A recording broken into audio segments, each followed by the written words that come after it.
remember which one it was, but all right, we're gonna go ahead and start recording. What's going on, Steven Copper? Back on the hey show. bud. Hey Uh, bud. how long has it been? Was it since the college football stuff with the realignment and everything? Maybe. Yeah, did we do like playoff stuff after the boys were born? Baseball playoff stuff? Probably, yeah. We usually do something for the playoffs. Yeah, it may have been that because I remember we Yes, talked we since did. the We boys did. were We born. did. Yeah, Yeah. yeah. But It was now they're playoff what? stuff. They're approaching a year. They got 4 more months.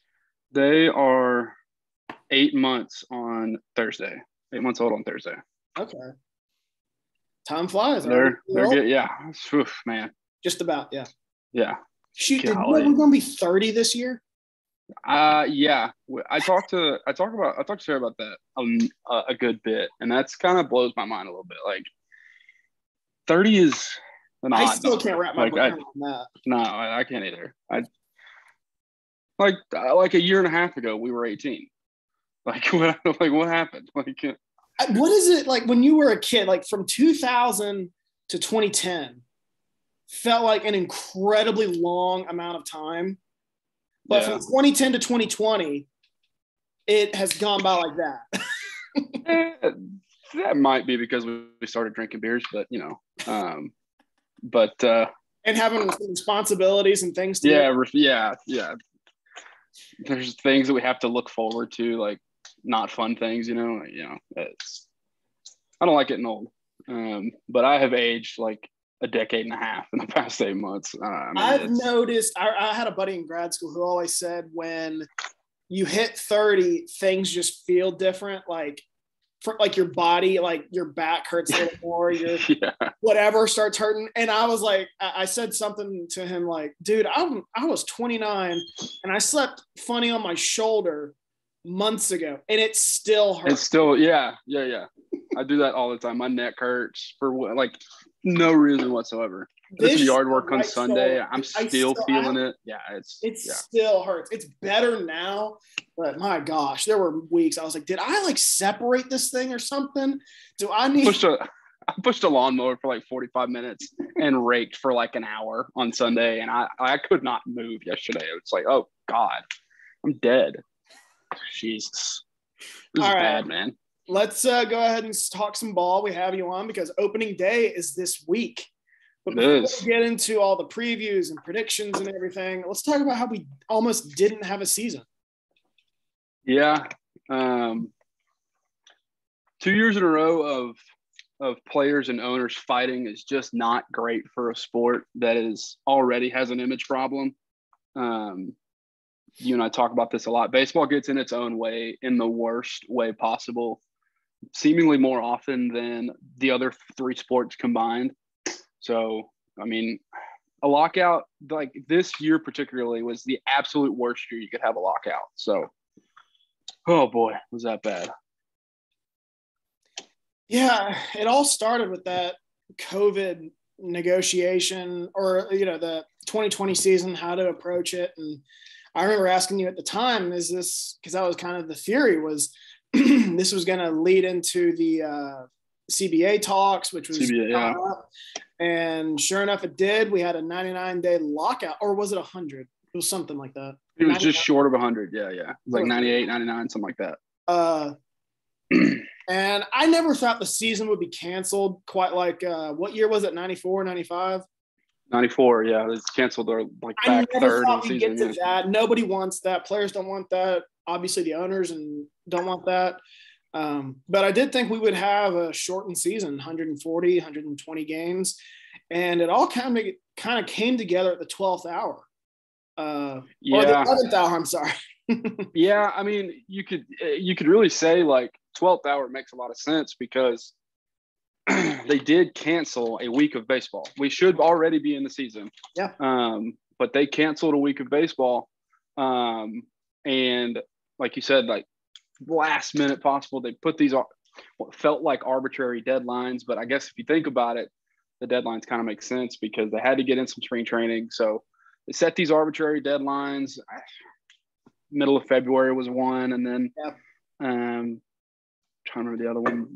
end of January or something. The first one that didn't get made, it was blown way past. Yeah, but there was one, I believe, at the end of February that it looked like. Yeah, that's like the absolute that absolute last one where they were saying if we don't hit this, I mean, we're canceling a month, or more of games. Like we can't, it's getting to the point. There was always a point talked about where owners had agreed that we can play this many games and still turn a profit, essentially.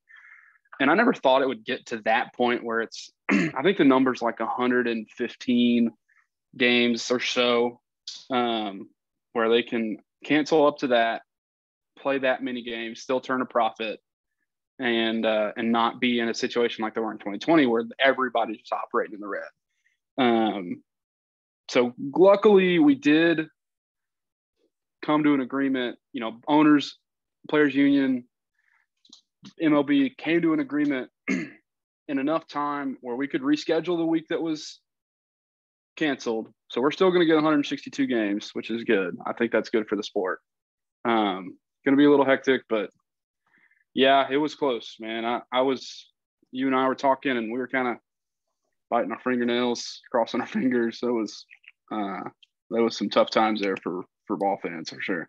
Yeah. And with this, baseball is going to look quite differently with the new CBA. Postseason expanded from 10 to 12 teams. That's what I call the Los Angeles Angels of Anaheim rule, but we'll get to that in a minute. I am curious about that. Yeah. And on top of that, universal DH, which is something you have defined yourself as a purist and you're not a huge fan of. Yeah. But you understand it. Yeah, I get it. I mean, it was coming. Everybody kind of knew it. But like I said, we've had this discussion before. It takes, in my view, it kind of takes away the managerial aspect, the strategy aspect of when to pinch hit, when not to pinch hit, when to leave your starter in, that kind of thing. But like I said, the game needs offense. It needs excitement. And so adding that DH spot to the other 16 teams that, or 15 teams in the NL, it makes sense. It had to be done. Then there are a lot of other things that happen in the CBA that aren't really going to affect the season necessarily. With the whole international draft and things like that. We could talk about this for hours. There's just so I'm not going to get into the meat of it. I didn't even follow it that much. I just wanted to know whether or not we were close to having a season or not, and details would iron out later. But the other big thing about baseball this year is that there is a new team, technically, kind of, in the Cleveland Guardians. So I guess welcome to the league, Guardians.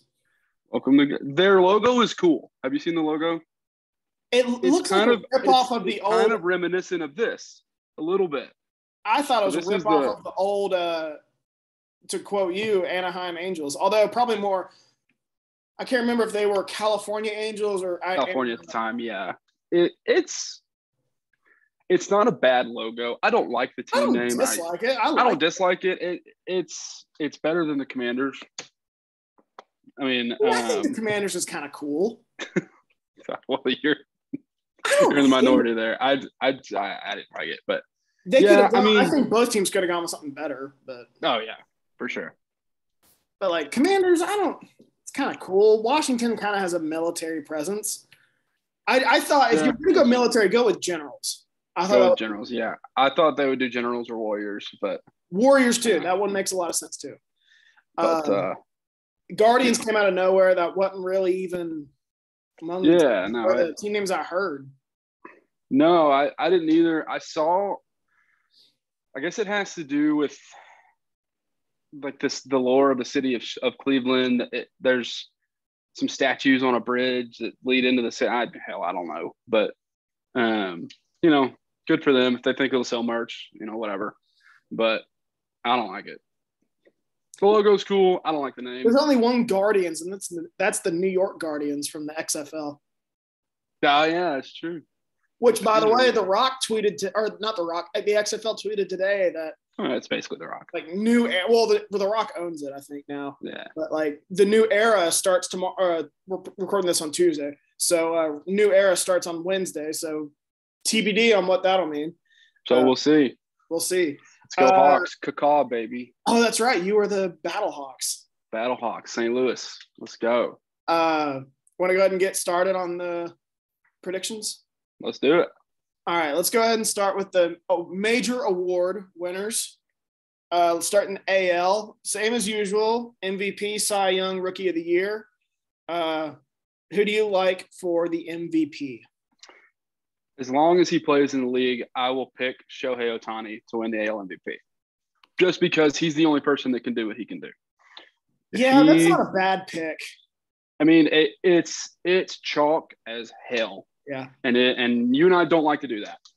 No, I don't. We have a long-standing precedent of not picking chalk, but Shohei Ohtani is the only person that can do what he can do. Yeah. When you can take the ball every fifth day. That's a smart pick because he's the only dude in the league who can bat effectively and pitch effectively and could be an all-star at either. Right. So, I mean, in the essence of the award, he is the most valuable player to any team in the league because of what he can do. He also excels at both. I mean, that doesn't hurt for sure. I mean, when you can, I don't have his numbers pulled off in front of me, but I believe he had under a 4 ERA last year. I believe he hit something like 270, 40 plus homers, 110 plus RBIs. I mean, I'll pull it up. I mean, when you can do stuff like that, I think as long as he's in the league, it's his award to lose. Certainly there's guys that will compete with him, but Shohei Ohtani is an absolute unicorn. So these were his hitting numbers last year. Last year he batted 257, but I think he trot off late. Yeah. On base 372, slugging 592, hit 46 home runs, 100 RBIs, and his pitching. Let me find that here. 3.18 ERA, 23 games started. Strikeouts were 156. Yeah, and I think his WHIP was 1.2 or lower. I mean, he's not just a guy that does both. He's a guy that does both incredibly well when he's on. So, I mean, yeah, it's chalk, but it makes the most sense. He's the best player in the league right now, most valuable player in the league right now, and I think that he'll win it every year that he has a year like he did last year. I mean, even he doesn't have to be elite; just be like above average. Mm-hmm. And I think at some point there's going to be a kind of cooling off to what he does, kind of like how you've seen with Mike Trout, where when he came into the league and he was hitting 35 homers a year, batting 310, stealing 45 bases, hitting 50 doubles, winning Gold Gloves in center field. We've kind of cooled off to how good Mike Trout is. So I think at some point there will be that cooling off for Shohei, but it's not happened yet. And he's still – Well, last year was really his breakout year. Yeah, he was. We've been talking about it for so long, though. Mm-hmm. I mean, he finally broke out, was finally healthy. He had to get Tommy John, couldn't pitch for a year and a half. He hit a little bit, but couldn't pitch. Finally just shut it down. And he was finally healthy enough to do both last year and tore the league up. So, I mean, it's chalky. I get that, but it's Shohei Ohtani's award to lose until proven otherwise. So I went with a different direction. Shocker. But Shocker. I picked someone who, I like picking guys who are near the top and not at the top. Yeah. And I went with a guy who I think is going to have a big year. He's been really good. His team, I think, vastly improved in the offseason, and that is Vladimir Guerrero Jr. Mm-hmm. So that's probably the number 2 pick. I think Vladdy Jr. is, like you said, their team got probably outside of – you could argue the Blue Jays improved the most in the offseason in the American League. I think in either, but – yeah, for sure. Vlad, while he only does one thing exceptionally well. He hits the ball. That's what he's here to do. Not particularly great fielder, not a very good base runner. What he does best is hit the ball, and he's one of the best at it. So, and he's like 23. Yeah. Another reason, and there's a sense of theme here with my picks for both leagues, really. The theme is I like to pick guys who have something to prove. So I usually don't like picking guys who just signed like big contracts, because I'm not saying that they stop working, but the motivation to work as hard is kind of gone. Not quite as there, a little bit. And Guerrero Jr., I think, is up for arbitration after this year, so he's going to want leverage. I think he's going to have a big year. Yeah, the league is skewing way young. It kind of started a couple of years ago and has really ramped up recently. And Guerrero is one of the faces of those. So to have him, it's crazy. I don't remember what the new minimum is, but he's playing for it. And to have production like that at the league minimum when you're 22, 23 is ridiculous. So let's go to Cy Young. I'm curious to see who you got here. Yeah, I don't think it's a great batch necessarily. The AL is a little bit tougher than I think the NL, because there is one that probably sticks out above the rest, but because I think the favorite according to Vegas was maybe Garrett Cole. I don't trust Garrett Cole at all. Yeah. I think he's a good pitcher. Oh, we're gonna get into the Yankees here in a bit. We got thoughts. I don't trust Garrett Cole at all. In that tiny ballpark, he throws a lot of strikes. He's got good stuff. He's a good pitcher. I don't trust it. So I went away from Garrett Cole. I went to a guy, I believe he won the Cy Young in 2020. I went with Lucas Giolito from the White Sox. Ooh, you switched it up on me. I thought you were going to go a different route. Go on. I think the White Sox, and we've been talking about this for years now, they are so close to bursting onto the scene. Yes. They're so close. I thought they had it last year when they got Tepera and Craig Kimbrell at the deadline. Now Kimbrell is gone, but whatever. I think they are so close, and I think Giolito is the ace of that staff and is one of the best pitchers in the league. And I think, and I say this every time I talk about the White Sox, Tony La Russa has an effect on that group of players, because some of them are young, some of them aren't that young anymore. But they are guys that respond to a manager like Tony La Russa. Well, it's a legend, and they're all 25 years old or whatever. Yeah. So, I mean, I've said it before. I think La Russa is the perfect hire for that organization at this time. And so I think that they're just getting started. So I went Giolito because his team's going to be good. He'll be the frontline guy. And I think that he's gonna win a bunch of these awards. I think he'll win 2 or 3. So let me look it up here. Lucas Giolito, because I really thought we were gonna have the same one here. Maybe he has won a Cy Young. I think he won in 2020. That whole season is he basically does not a blur have to a me. Cy Young. Okay, maybe yeah.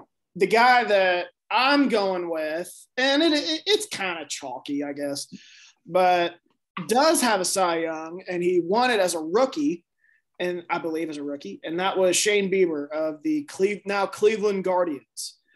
Yes. I don't know why. I usually like picking pitchers who have a good lineup behind, like to back them up, and Cleveland, I don't really think does. because wins matter, I guess. I'm not a big wins guy. I think it shifted away from that a little bit in terms of voting. Yeah, I've kind of but I think he's probably the best pitcher in the AL right now. Maybe. Yeah. There's, like you said, in the AL, there's kind of nobody really sticks out. Maybe Garrett Cole, but I think the NL has all the pitchers. Giolito, Shane Bieber, Robbie Ray.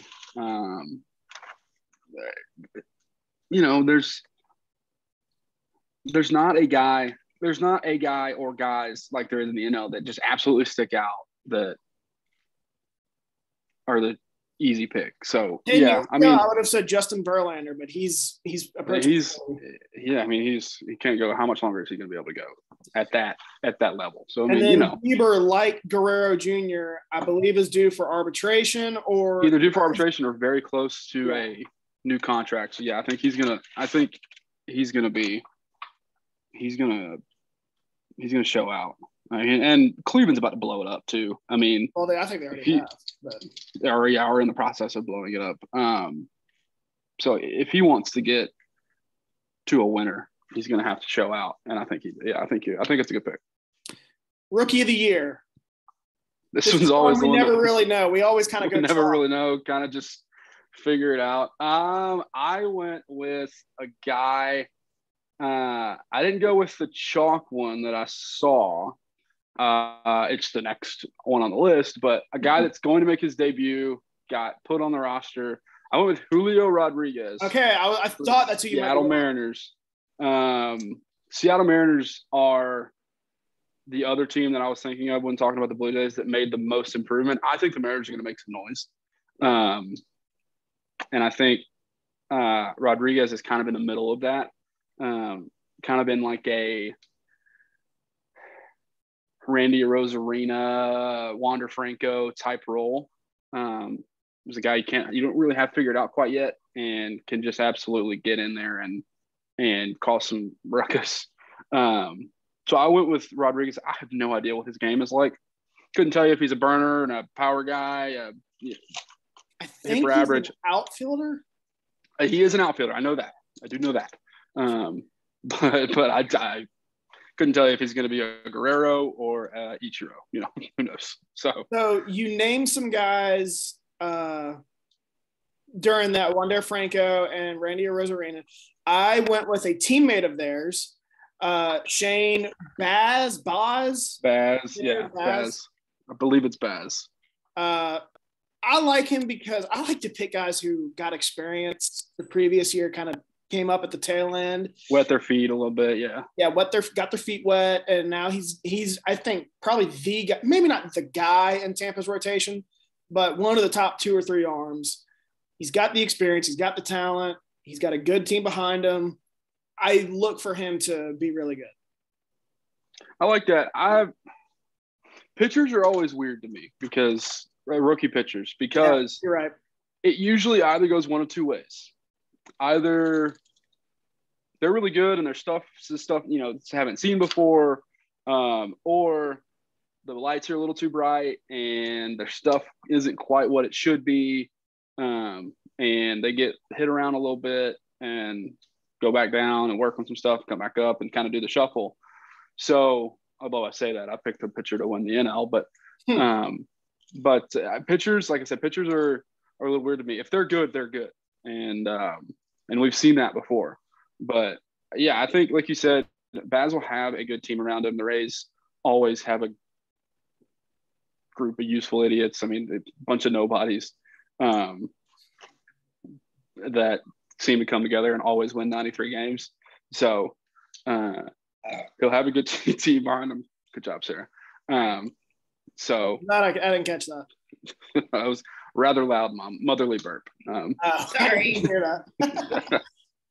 So, and now you just address that to all of YouTube. Fine. We ain't trying to impress nobody. We've been married for 3 years. We got 2 kids. Who cares? So, but I mean, Baz, like you said, he's got the stuff. Wet his beak a little bit. Has, hope at that. You would think maybe the lights won't be as bright. He'll be able to settle in. I think it's a good pick. Let's shift over to the NL.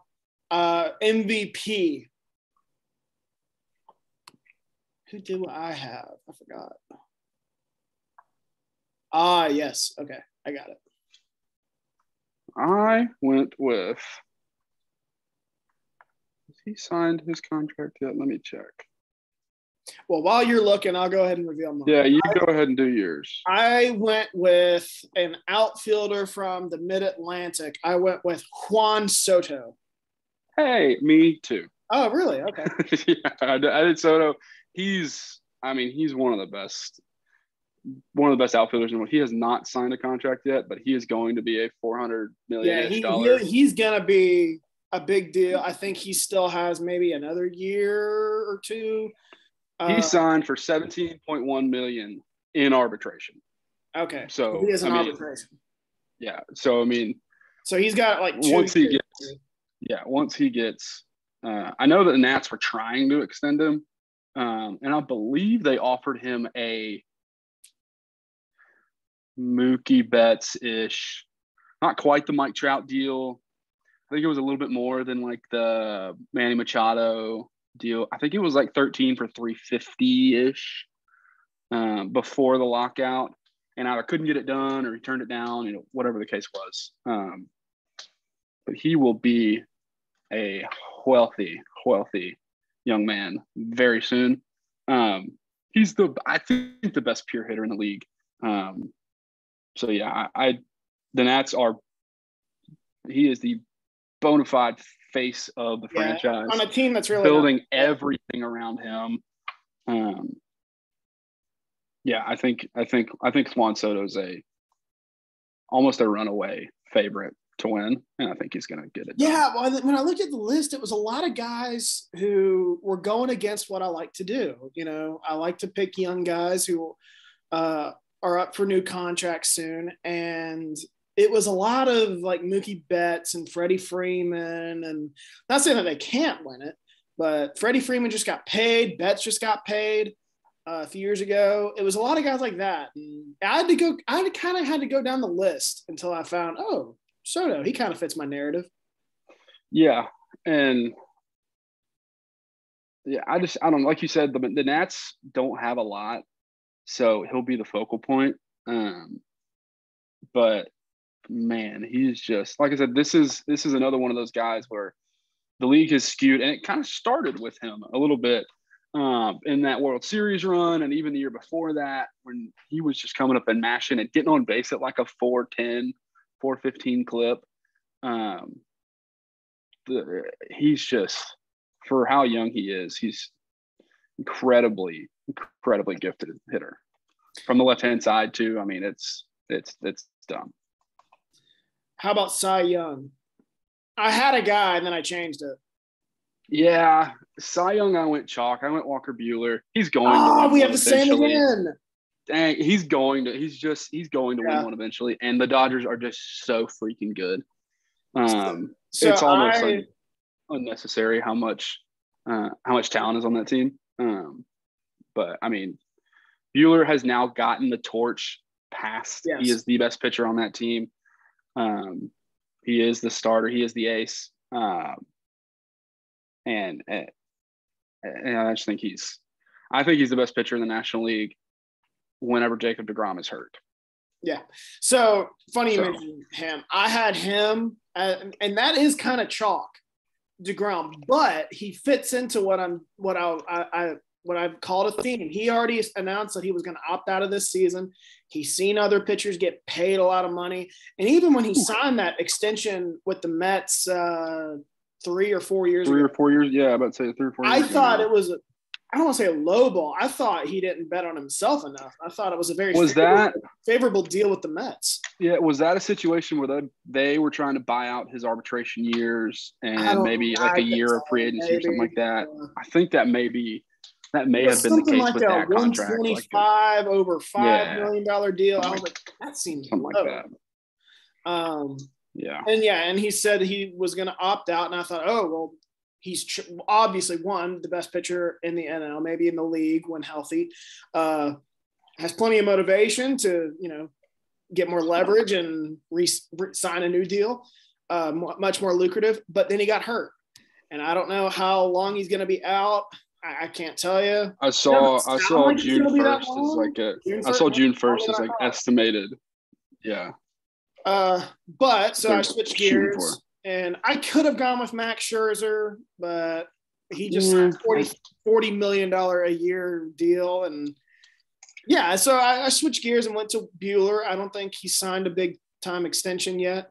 And like you said, he has been given the torch from Clayton Kershaw. He is now the ace for the Dodgers. So I went with him. Yeah, I think you could have looked at other guys. Zach Wheeler is really staking a claim for himself. There's the other guy too with the Brewers. Woodruff and Burns. Won it last year. That's the only reason why I'm not picking him again this year. Yeah. You could look at those guys. There's a couple of guys out in San Francisco. Logan Webb really came onto the scene last year. But, yeah, I mean, Buehler is just like you said, it's another one that he's a young guy. The torch has been passed to him from Kershaw, and Scherzer came over at the deadline last year, kind of rode that that season out, and now it's Walker Buehler's team. So yeah, I think he's going to take it and run with it. All right, so I know we don't have the same for this one because you said you have a pitcher winning NL Rookie of the Year. I'm curious to see who you have. I do, and it is for your Cincinnati Reds. I have Hunter Green winning the National League Rookie of the Year. Okay, yeah, so Hunter Green, big-time prospect. Big-time prospect. It's been for a long time, and he can throw just BBs. He throws 102. Yeah, I think, and it's a easy 102. It's not max effort. I watched him pitch a week ago. It was just kind of on the TV, and he's so smooth. He's been through his injury stuff, and I don't know if they're going to start him or bring him out of the bullpen. Maybe like a setup. I think my brother said that they're starting him. They're playing the Braves to start the season. And I think he's slated to get one of those 3 or 4 starts. One of the certainly not opening day, but no, maybe I the think 3 he's Sunday because my brother said he's going to watch one of the games, and he said that he was going to miss it by a day. Yeah, gotcha. Yeah, I think it's like I said, it's his stuff is so electric because he's got the easy 102, but then he'll snap off I don't know if it's a slider or a curveball. It's something that breaks like 1.5 feet when it's on. I'm always fascinated watching my dad and brother got a little change up. Pitches, and they're like, "Oh, that was a curveball," and they can tell that. And I'm like, they all look the same to me. Yeah, I know if it breaks, it's something. It's not a fastball. But yeah, he's got command of. I know of 3 pitches. He probably has a 4th. But it's all his stuff is just so electric it almost has to play. And so, yeah, I think he's going to have a good rookie year. On a team that has blown it up, the Reds have blown it up. They're rebuilding kind of around him and some other folks, but yeah, I went Hunter Green. I don't hate that pick. I mean, he was like a big time deal coming out, and remember he was number 2 pick, maybe. I think he was the 2nd pick in 20. Now that I think he was in 2017. But he was, I think, the highest drafted right-handed pitcher. I mean, I can only think of him. Came out of high school. Yeah, what they talked about, Bryce Harper and guys like that, big time deal. And like I said, I think he was the highest drafted right-handed pitcher ever. And I don't want to say he's a guy they've been waiting on because I think when he was drafted, he was young for his age. I think he was 17. So it's been about 5 years. He'd be about 22, 21 years old right about now. I want to say that and this has nothing to do with kind of what we're talking about, but I want to say he was going to play wide receiver at Notre Dame and then decided, I'm going to be the that would add up. He's like 6'3", 6'4", yeah, something like that. Just athletic, not really wiry anymore. He's built onto his frame.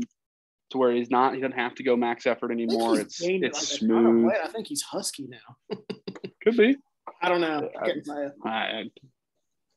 I like Hunter Green. I don't want to face him in the National League Central, but it's fun to watch. My pick is also in the National League Central. I went with Seiya Suzuki. Your guess is as good as mine. I know Suzuki. I know that much just from Ichiro. Yeah. It's Seiya. Seiya, I assume, Suzuki. We'll go with Seiya. Yeah. I don't know why I like picking those. I don't want to say I like picking them because I don't think I've ever done it. But those Japanese guys always seem to fare well. You know, Ichiro did, Yu Darvish did, Shohei Ohtani did, all those. Daisuke, Shohei. He's had experience. I mean, the Japanese league is pretty good. The Japanese and the guys that come up from Korea, Shin-Soo Choo, that ilk of players, those leagues are not far. They're certainly not to the caliber down the roster wise as the major leagues, but they're not far behind them. Top half of those leagues are about the same as maybe the middle of the roster of all the major league teams.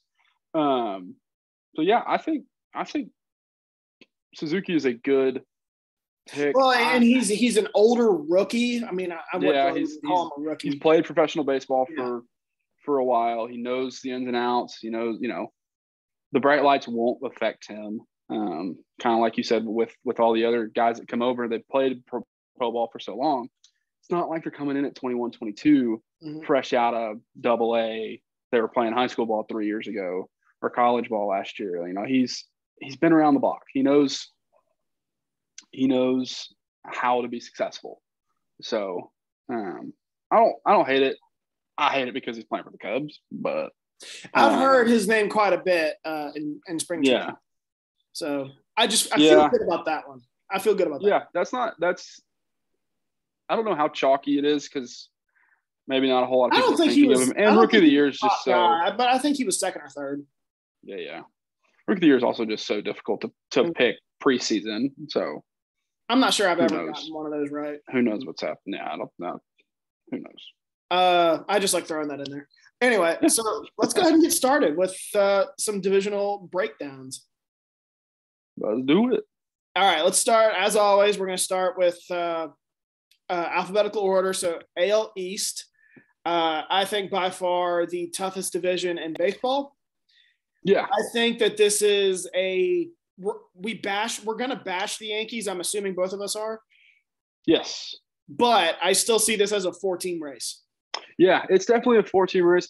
There's two. It's almost kind of like 2 and 2 to me.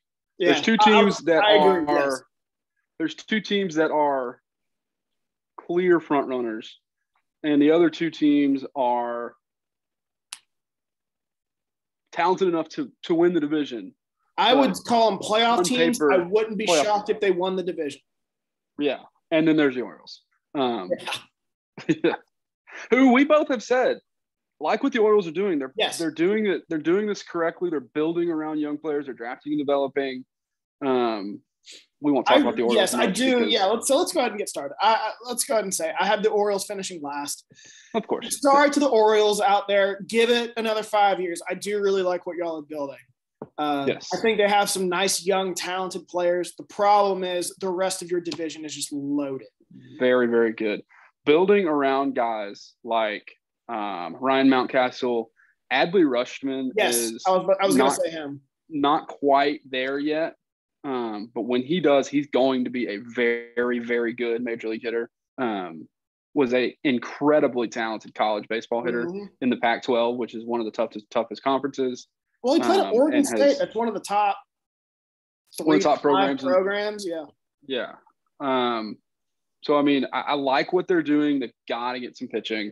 They're building around their lineup, which is a little different. Guys like Cedric Mullins and Mancini and Mountcastle, Adley Rutschman, but they're moving in the right direction. They're doing this correctly. Yeah, I like what they're doing. To my dad and my brother, they have won since 2017. I think they haven't won or I'm sorry, they've won only, I think, 228 games. Now, some of that is skewed because of the COVID year, but if you take that year out, I think they're only averaging 50 wins a year. 50, really bad. 55 wins, yeah. And I think if you're the Orioles, if you can, even if it's still like 100 losses, if you can reach that 60 wins mark, you got to feel pretty good about where you're Start improving. Yes. Start minimal improvement. Start moving in the right direction. You're building something good. It's going to take a long time. The Astros did it. The Cubs did it. It's going to take a while.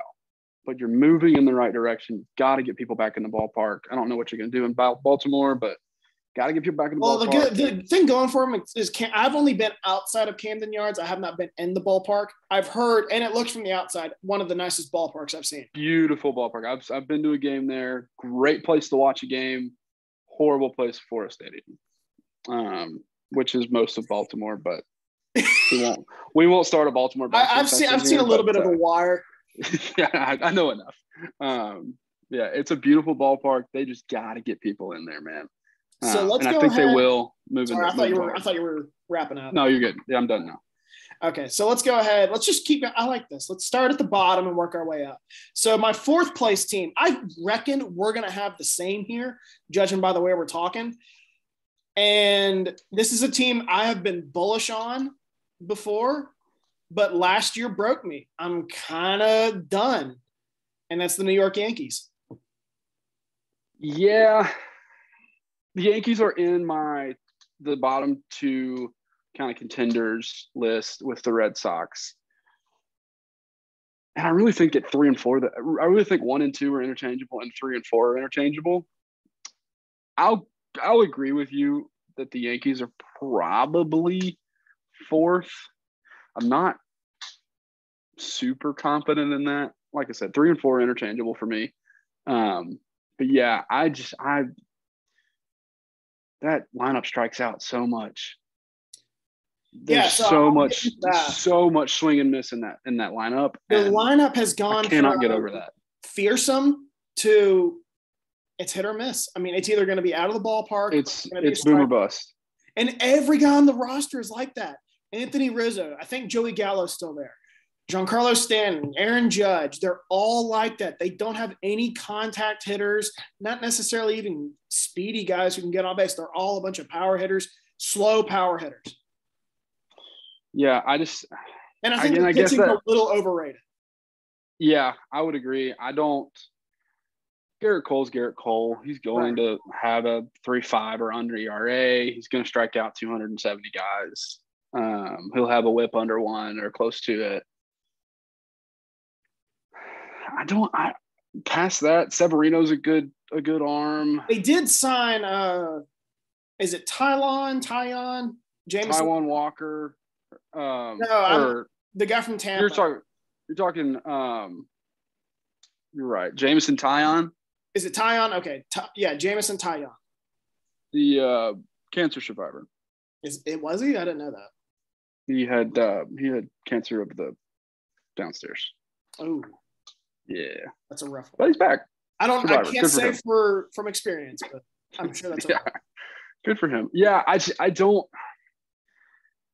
trust him, man. I cannot get up. There's a lot of swing and miss in that lineup. Stanton, since signing that huge deal, has plummeted in production. Judge is an overrated hitter. I like DJ LeMahieu. I mean, if he's even still there, I don't even remember. I think he is. But past that, Joey Gallo doesn't strike fear into my heart. It's just he is still with the Yankees. Just a lot. They missed out on the shortstops that they wanted in Correa, and they missed out on and then seemingly not wanting to spend money. That brings up to another point. I don't think they didn't want to spend money. I don't know what the deal was, but they really didn't get much better. And I would argue Boston got better. Toronto certainly got a lot better. Tampa Bay really didn't, but they're an organization like if they just stayed broke even, I guess, which I think I trust them. I'm certainly a little biased, but I think Josh Donaldson's still a serviceable. Yeah, they did add serviceable third baseman. But still, you're still bringing up just straight power hitters. That's power. He's certainly he has gone away from what he came up as a gap to gap hitter that would hit 30 homers, sure, but his bread and butter was gap to gap. He's gone away from that, and he's another boomer bust guy, probably going to strike out 130, 140 times. It's a lot of swing and miss, man, in a division that has a lot of swing and miss pitchers. And you also have the Yankees at 4? Yeah, I do. Okay. I do. So then we go to third place. I think we're gonna have the exact same division here. Number 3, I have the Boston Red Sox. I like them a little bit more than the Yankees, although you could argue the Yankees have the names, the star power, whatever you want to call it. But Boston, I think, has does have a better manager. I would trust Alex Cora with my life. He's very good. Well, the very good manager. He won a World Series his first year, got fired because of the Houston Astros cheating scandal. They brought him back, and he takes them to the ALCS with a roster that's okay, but not great. It's, not that great. I can name better rosters than Boston's. Yeah, for sure. But having a guy like him on the card and with enough talent, like we said, they got better. I would argue they got better. Added Trevor Story, which is a big sign. Have a young core to build around, kind of centered around Bogarts and Rafael Devers.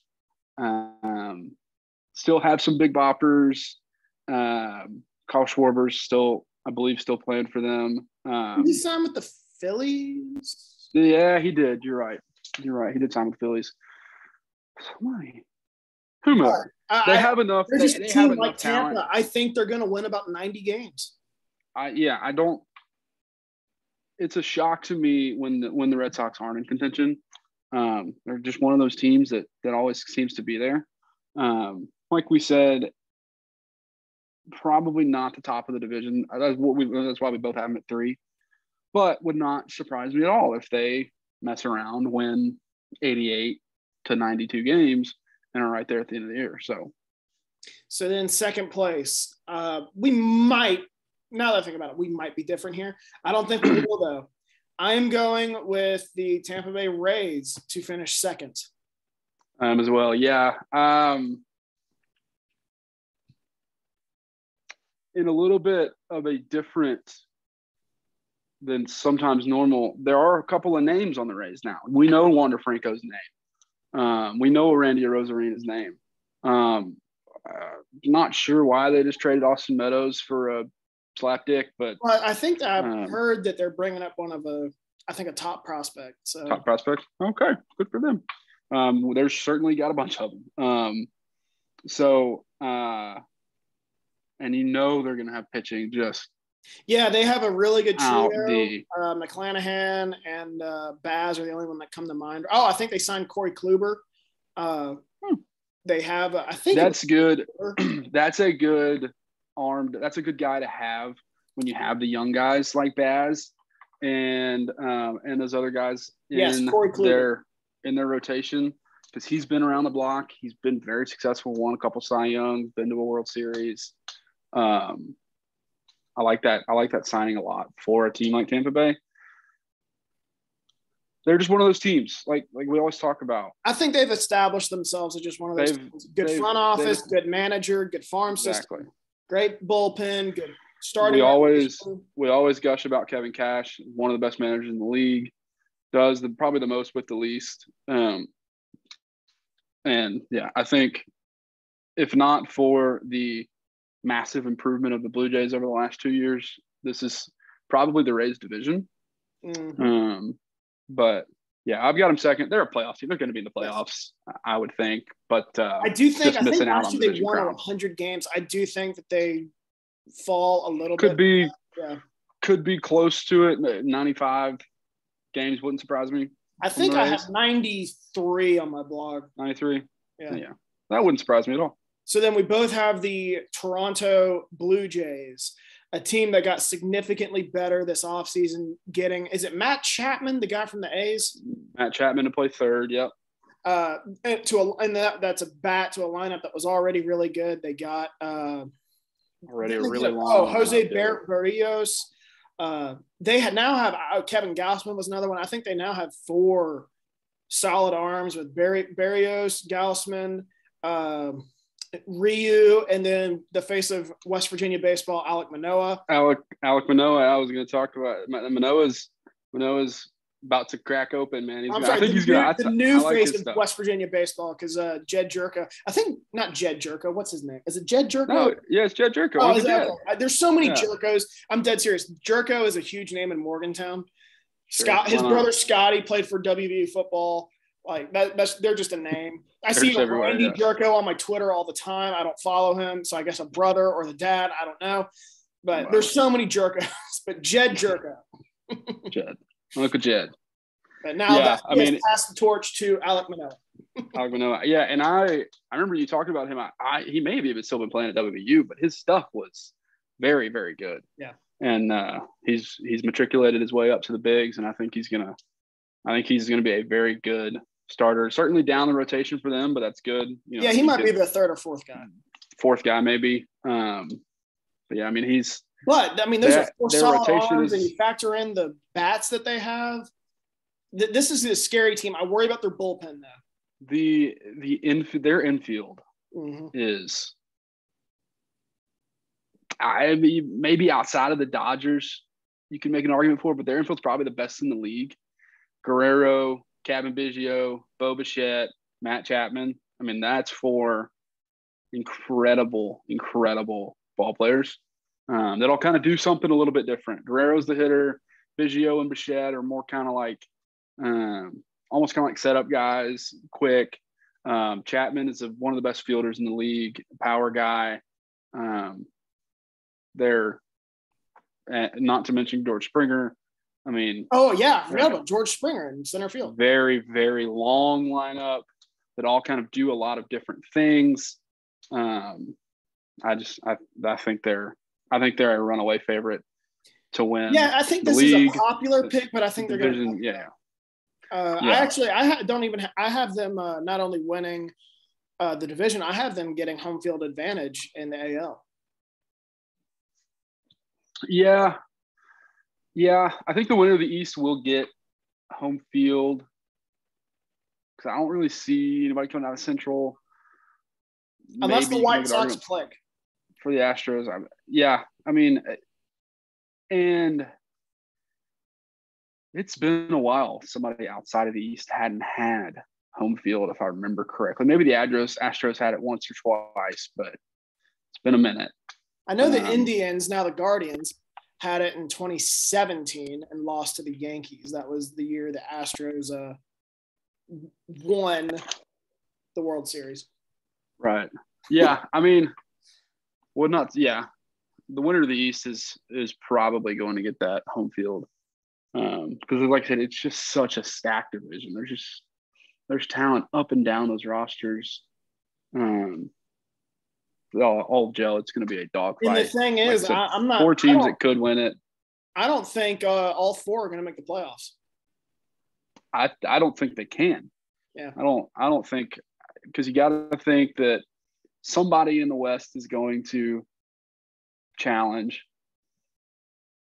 There's just not enough spots. I mean, it's with an expanded playoff. Even with, yeah. So somebody's going to be left out. Probably the Yankees because they stink. I'll get to that in a bit, but you may or may not be correct about that for me. Might be. So let's go ahead and switch to the AL Central. I don't know what the deal is with this division. It always complete opposite. Yeah. One team race just about. It's almost started in the 2000s with the Tigers when they started into the early 2010, and then it kind of shifted to the Indians for a little bit, and then like the tail end of the 2010s you kind of had Kansas City a little bit in there too, but mostly Cleveland, Minnesota battling for that division.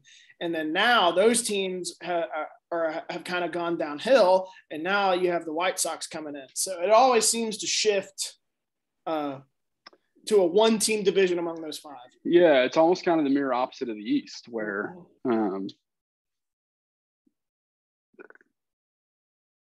I don't see a way where anybody but the White Sox can win this division. I don't think there's a roster. I don't think there is a argument for any of the rosters. Maybe Cleveland, Toronto, or Minnesota got better. I mean, signing Carlos Correa, sure, but I don't know if that's enough to push them into contention. I think if we're starting at the bottom, I think it's a crapshoot. Let's go ahead and start at the bottom. They didn't finish in the cellar last year. I think they'll get back this year, and that is the Kansas City Royals. Although, like the Orioles, I like what they're building. I think they're a little bit ahead of the Orioles right now, especially since the division's not nearly as hard. Right. But I still think they're last. I don't know what else they have. They're building around two very, very good top prospects. Brady Singer on the mound, Bobby Witt Jr. I've heard he's called up. In the hit. Yeah, he'll make his debut this week. I believe it's his debut. He's on the roster. He's the number one prospect in all of baseball. Won't be that way for much longer because he's not a prospect anymore. Mm-hmm. They're building around those guys, but it's the Royals. I mean, they're still Zach Greinke is their opening day starter, which is not great. Yeah, that's a problem. Yeah, that's a problem. So I like what they're building. They know how to do it. George Brett is very good in their front office. I know he's not their GM, but I like when guys like that come back and work like that for their teams. So like you said, they just don't have talent right now. They're building something, but it's going to take a minute. So yeah, I had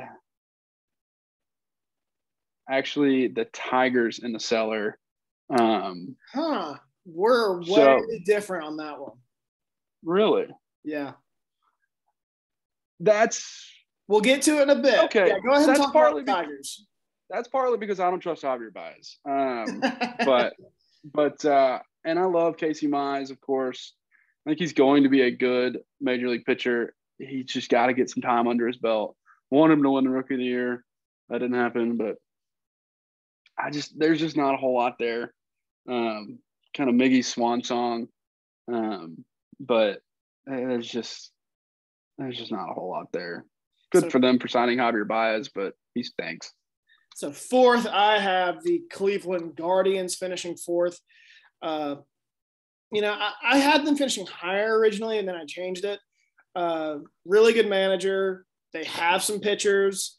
Outside of, is it Jose Ramirez? Some sort of Ramirez. Yeah, Jose Ramirez. I've already read is being shopped around apparently. Yeah, he'll be traded before the deadline. Almost 100%. This is already a lineup that can't hit, and you're losing your best bat. In a league where now that it's a universal DH, you're going to have to score runs, and I just don't think they can do it. No, I agree. Yeah, they're in full, and have been for a minute, full blow up mode. They'll finish it off. I think Bieber and Ramirez are probably dealt. Bieber a little less likely, but I think Ramirez is gone as soon as they find a worthy trade partner and somebody with a package that wows them. So yeah, I mean which it sucks. I love Terry Francona, but it's tough times in Cleveland. This is what they deserve for getting rid of the Chief Wahoo. They deserve it. So fourth place, did you say yours? No, I don't think I did. Because you had the Tigers finishing last. I had the Tigers last. I had the Guardians fourth. Yeah. Okay. So you have the Royals, I assume, in third. Yeah, I have the Royals in third. Interesting. This is a division where, like I said, 3, 4, and 5 for me are interchangeable. Any of the three could finish in any order. Well, I mean, honestly, 2 through 5, it's one of those deals. If the Tigers finished last, I really wouldn't be shocked. If the Royals finished higher than 5th, I wouldn't be that surprised. It's just kind of outside of the first team. crapshoot. Yeah, like I said, I like what Kansas City is building. Whit Merrifield's still a good ball player. I like him. I want him to get traded. I wanted him to get traded somewhere, but now I think they'll hold on to him, kind of build with him and Bobby Witt and Brady Singer, because they, like I said, they know how to build a winner. So they're like the Orioles. They're moving in the right direction, just not there quite yet. Like you said, it helps that they're in a division that's bad. I'll tell you what. Go ahead and flip mine. Go ahead and flip mine. Put Cleveland last because I agree. I think that they're going to be bad in trade guys. Put Kansas City fourth. I'm going to go ahead and make that. Like you said, 2 through 5 is almost a crapshoot. Those Twins are probably a little bit ahead of the last 3, but I mean, it wouldn't surprise any order of those 4 teams wouldn't surprise me. So I do have the Minnesota Twins finishing third. I had them finishing fourth originally. And then I looked and I was like, they still have some pretty good players. They signed Carlos Correa. They traded for Sonny Gray. Problem is, I think he's really the only arm that they have. Yeah, and he's not what he once was. No. He's serviceable. No, they still have Mitch Garver, Buxton. Yeah, Byron they still Buxton. have some guys. They got some batters. And I really like the manager. It's bad division. They could easily win 80-some games, maybe sneak into the playoffs. I say unlikely. I had them. Best name in baseball on their team is their manager, by the way. Still. Oh yeah, is it Rocco? Rocco Baldelli. Yeah. Yes. Yeah. Still the best name in baseball as long as he's in the game. Yeah. Really, I do like him as a manager. Yeah, he's good. He's part of that young player that played. Guys that played for 15 years know the game. They strike me as a team that's going to fight for 500, maybe finish above 500 if they stay healthy. Yeah. 84, 85 wins would not surprise me out of Minnesota. So second place, I'm going to say you have the Twins in second place. I do have the Twins in second, yes. I see. Okay, so this is when we differ a lot. I know you're going to want to hear my thoughts. I have the Detroit Tigers finishing second. Go for it. Not only do I have them finishing second, I'm labeling them as my dark horse playoff team. Okay. Look, really talented young roster, and it's a good mix of it's not necessarily like they're talented in the infield and lack pitching, talented at pitching and lack hitting.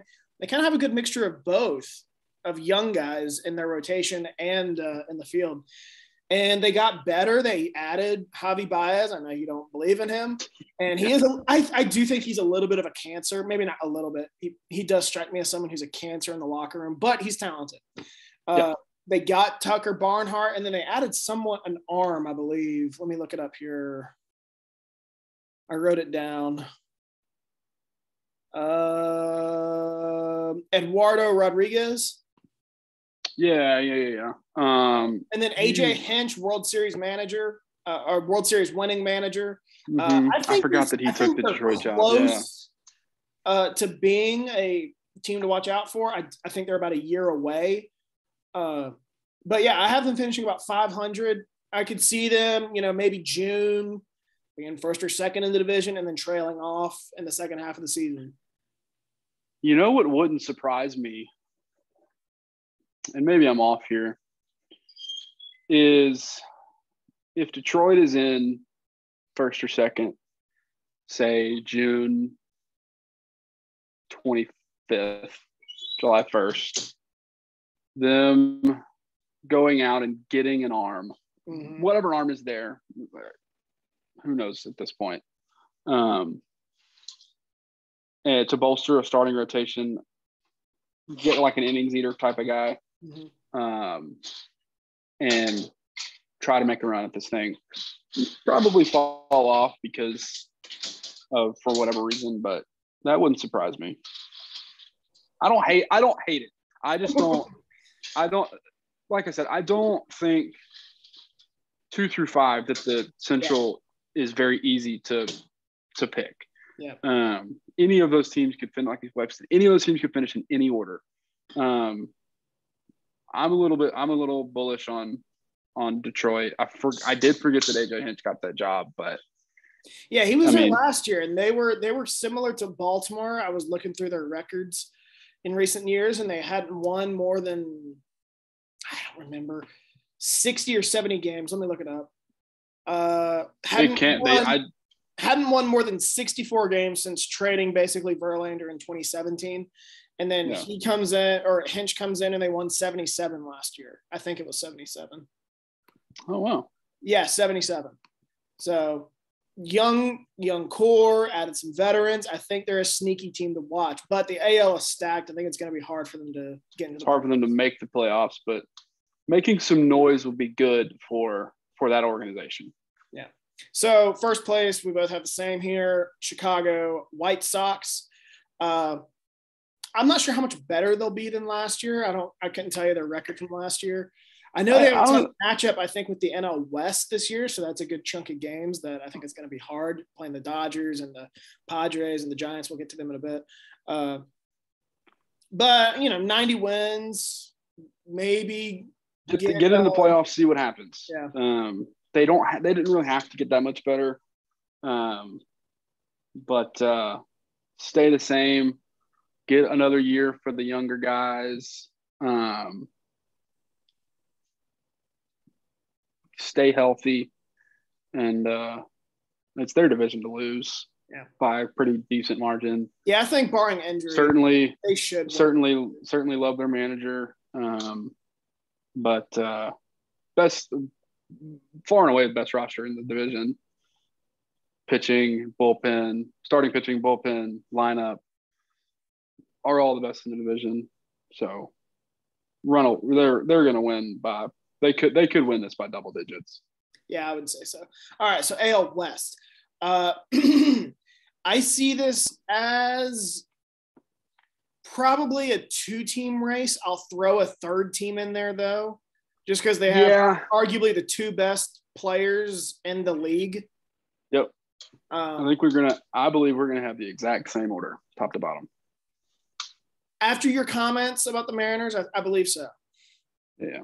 So number 5, I do have before the offseason, I would have had the A's finishing higher, but they have been total sellers.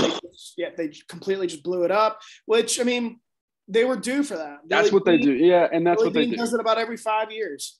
They have to, really.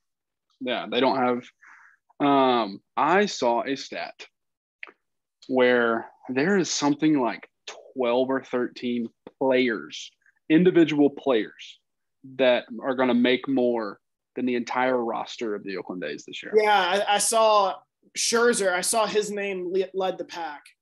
It's Scherzer, it's Stanton, Harper, it's Trout. It's all the guys. Right. I mean, Machado, Tatis, all those, Verlander. Yeah, I saw their payroll. I think is a mere $30 million. It's $30 million. Which is bad for Oakland. By Oakland horrible standard. For Oakland. Yeah. And they don't have much. They traded Olsen. They traded Chapman. They traded is it Maeda? Is that how you say it? Manaea. Sorry, Manaea. Frankie Montas will be next. I mean, they're blowing it up. Yeah. They still a Billy Bean. They may lose 110 games. Yeah, I don't know about that much, but they've gone from I don't know about that much. They've gone for me from like finishing third to chalk them up as comfortable seller. So number 4, I have the Texas Rangers. I originally had them at 5th, but I bumped up to 4. I think they could finish higher than this too. They could. They got better. Yep. Corey Seager, Marcus Semien. They got another better. Guy the A's lost. Yeah. Still don't have the arms. Yeah. And really outside of Semien and Seager now, not a whole lot to speak of on offense, but they haven't torpedoed their own roster yet. So that's the only reason they're not in. They're another team. I like what they're building. Just give it a few more. They're getting there. I don't like them quite as much as the Orioles or the Royals. Yeah. Give it. They'll get there. Brand new, nice ballpark. They're always going to have. Yeah, so I think my dad and we're talking about doing a trip there because I'm out in Texas. Close, yeah, but say probably not super close to you, but close enough. No, it's about 5 hours away. About 5, yeah. It's probably the same for you as it is for me. But we're talking about that. I sent some dates, and my dad had more interest in going to Dallas than Houston, and I can go see Houston whenever I want. They're just right down the road. I was in Houston this past weekend. Yeah. But I'll go see – I know the Mets are going to be in Houston in June. I'd like to go see that. But, yeah, I think we're going to go to that brand new shiny ballpark, which is so weird because I was at that original ballpark in 2012.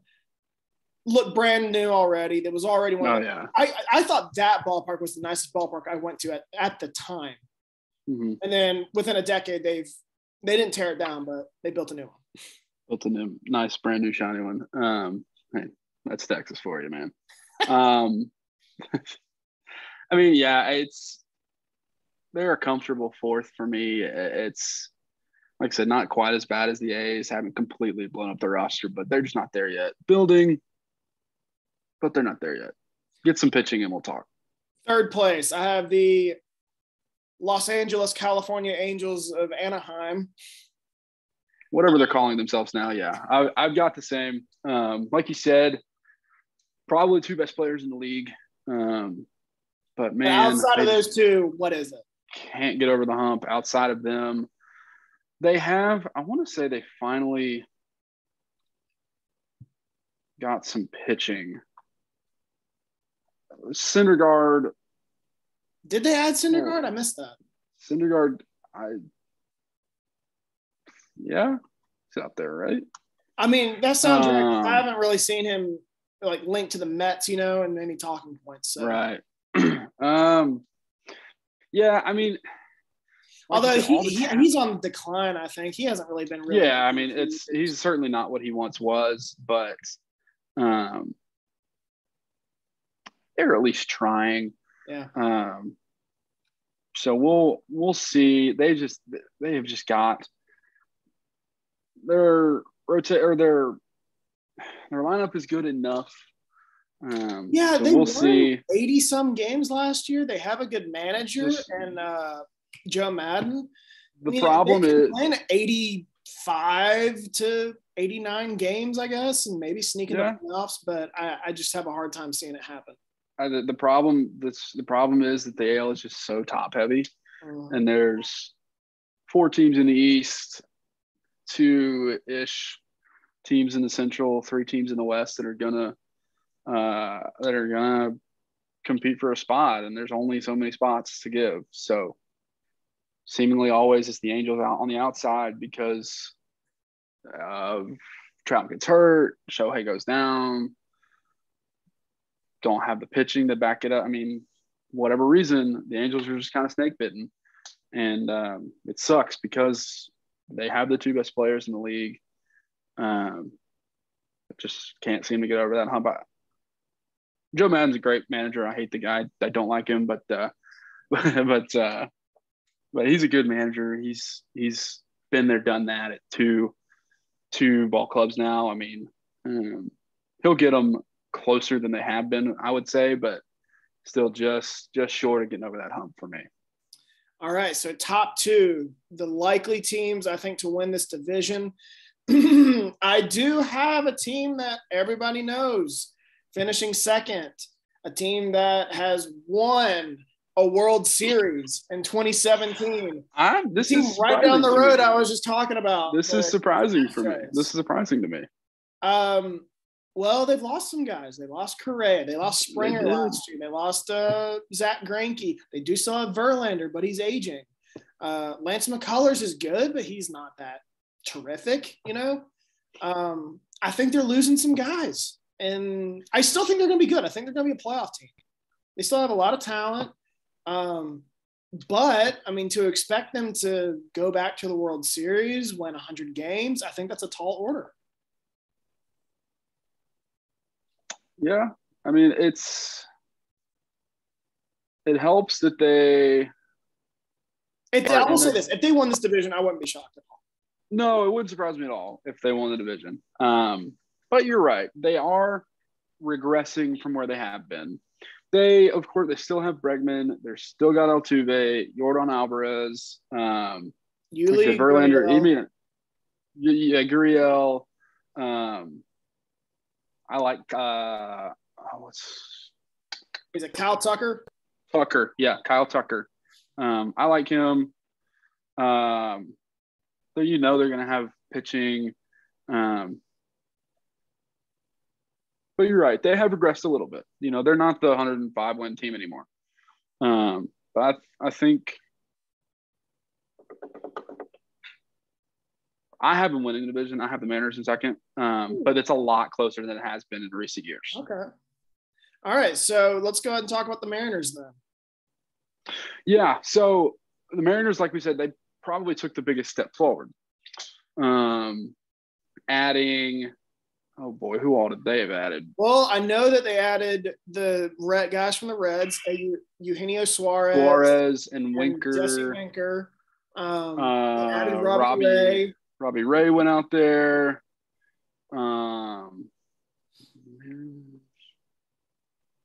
I think, like we said, they got what they needed to. Needed a third baseman to take over for Kyle Seager. Probably needed a frontline starter. They, from where they were to where they are now, outside of the Blue Jays, probably made themselves a better team. They're kind of going all in. They've got these young guys. They're calling up Julio Rodriguez. Mitch Haniger is another guy. Mitch Haniger's still there. The guy that came up last year, whose name is just not there for me right now. Outfielder. Let's see who all they have. Oh God, I'm just dad braining currently. Seattle Mariners. All right. JP Crawford. No, he was with the Phillies. I doubt you're thinking of Jared Kelenic. Oh, Taylor Trammell, maybe. Taylor Trammell and Kelenic. Yeah, that's I think who I'm thinking of. Sure, but they got better in a division that is regressing or staying the same or not quite there. Astros have regressed. The A's have regressed. Angels are kind of middle of the pack. Rangers aren't that good. Rangers aren't quite there yet. They took the biggest step forward. So, yeah, I think if they can get pitching, they can win the division. Get pitching up and down the rotation, get pitching in the bullpen. I think they've got the lineup to compete now. Wouldn't surprise me at all if they won the division. So, they're my dark horse team. They've been that way for a couple of years. Dark horse, which sounds odd, but I labeled them as my dark horse to represent the AL in the World Series. Yeah. I like that because it's not. But yeah, I end up we flipped these. I thought we were going to have the same, but I flipped them. Yeah, I have the Mariners finishing first. A lot of people don't realize this. I had to look it up. They won like 92 games last year. They got finished late. Hot. Yeah. They got hot late and just missed out on that second wild card spot. I'm sorry, 90 and 72. Yeah, they just missed the wild card spot. Yeah. So if they can keep, keeping that going over an off season is tough, but that organizational momentum that they've built and now they're there or just short of it. Now it's performing to that. Now it's what the White Sox are at. Now it's performing to what you've been building. I would argue that we said it last year that I think we probably had them finishing last in the division last year. But we said I had them fourth. Yeah, we said we liked what they were building. Yes, for sure. I would argue they were a year ahead of what they were supposed to be. And we'll see how this year goes. I'm going to bank on them to be pretty good.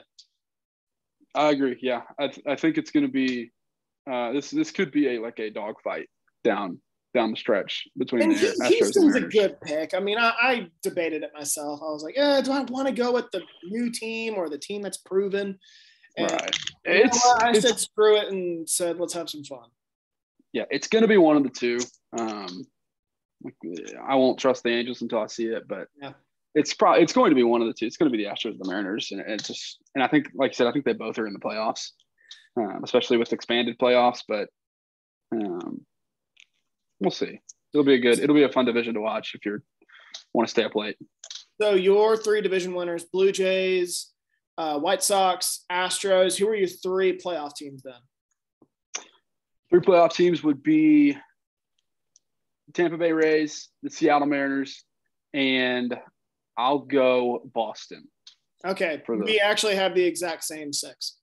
Yeah. I have the Blue Jays, White Sox, Mariners, and then, Astros, Rays, and Red Sox. I have the Red Sox missing. Yeah, I have the Yankees on the outside looking in. I have the Angels just missing. And then that's probably – you could convince me that the Rangers can make some noise, but probably fade down the stretch. But, yeah. So, really, like I said, really kind of a top-heavy league. It is. Let's go ahead and go to the NL. Not as top-heavy nearly as – well – as it has been. I would say maybe with the Dodgers, but I think it's deep with teams like we don't really know. Yeah. Maybe not if they can put it together. So let's go ahead and start with the NL East. I think this is probably just a 1-team race. Who knows? Yeah. It could be a 3. It's odd to say. It could be a runaway division, and it could almost be 3. You could maybe convince me of a 4th team. Yeah, but more likely than not, it's probably a runaway for Atlanta. But we'll go bottom to top here, I guess. All right, so bottom. I'm going. I don't believe they finished bottom last year, but I'm banking on Juan Soto to drive in some runs. So I'm going to go with the Miami Marlins to finish last.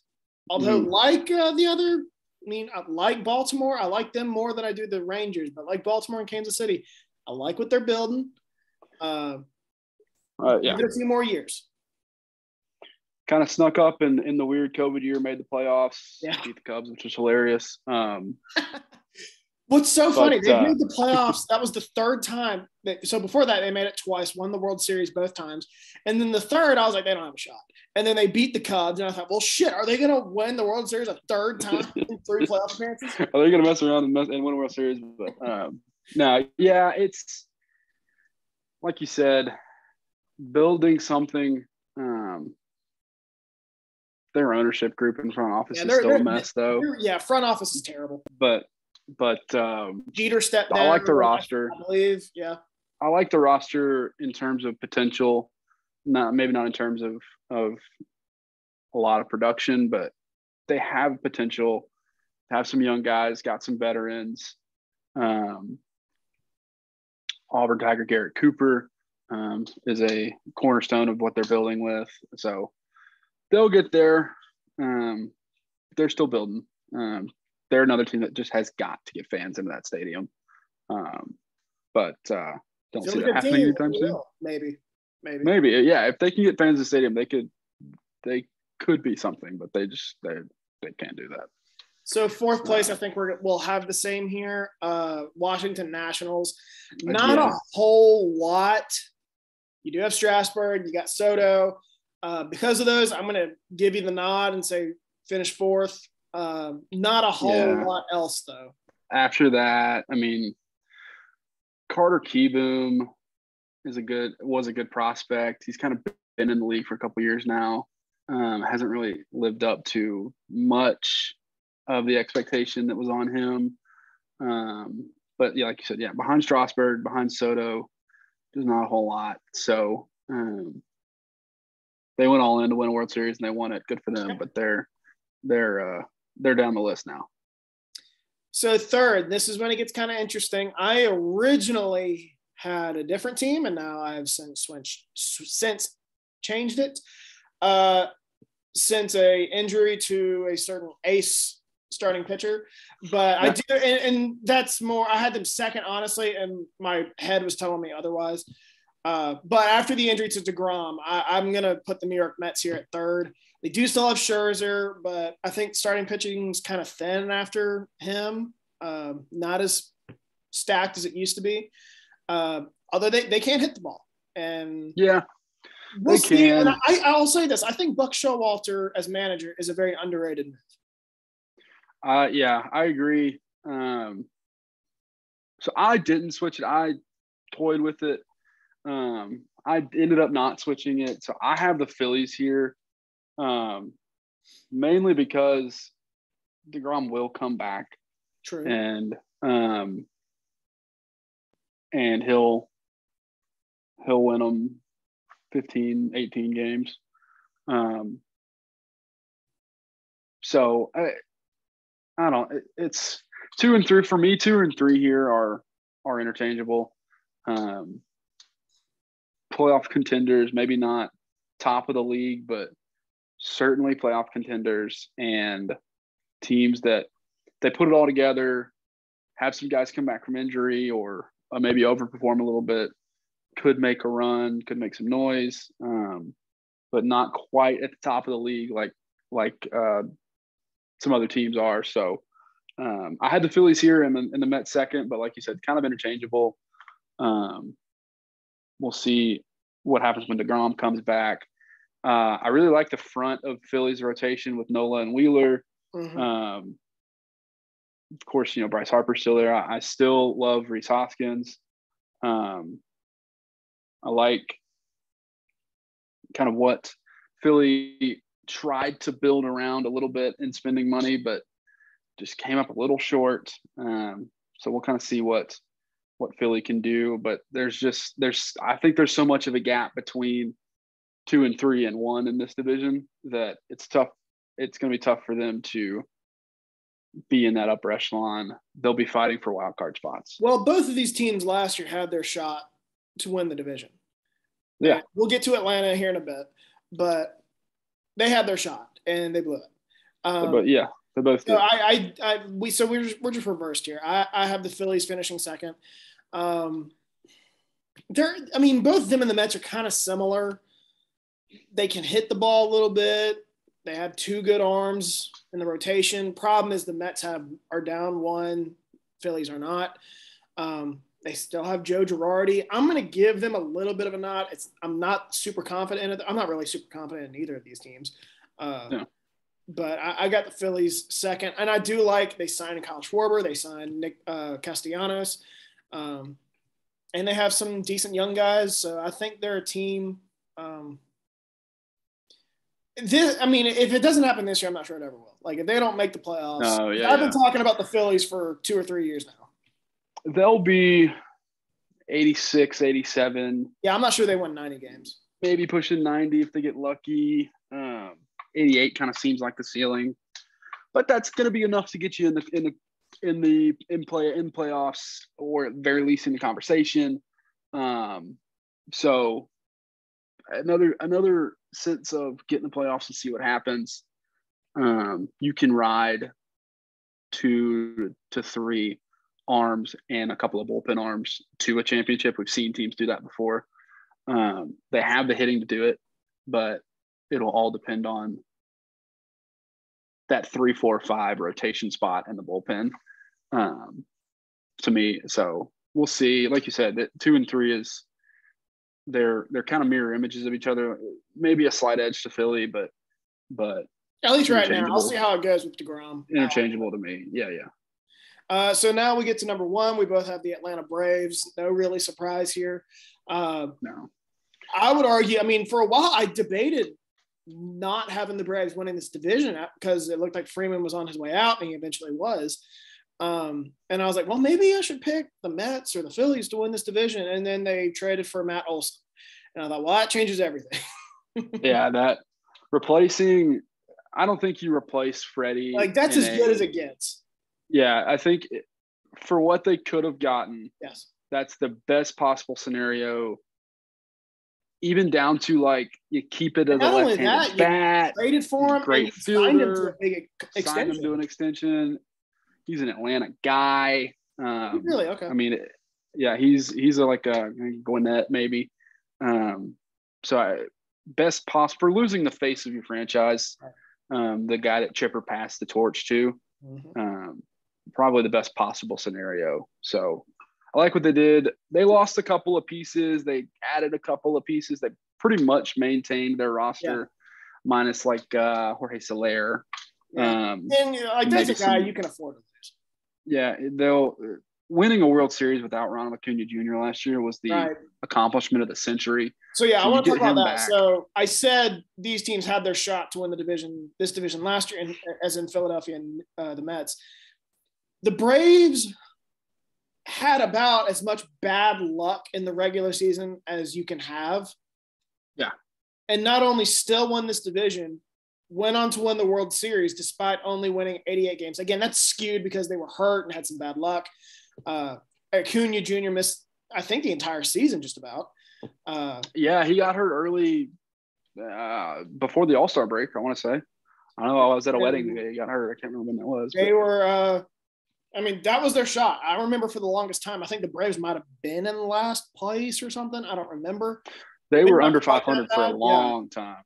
And there was after the All-Star, or I'm sorry, not the All-Star break, the trade deadline, I was like, I don't see how the Mets lose this division. And they managed to blow it. Not only managed to blow it, I read that they were the first team in, I think, Major League Baseball history to be above 500 at the deadline it was after the first 100 games.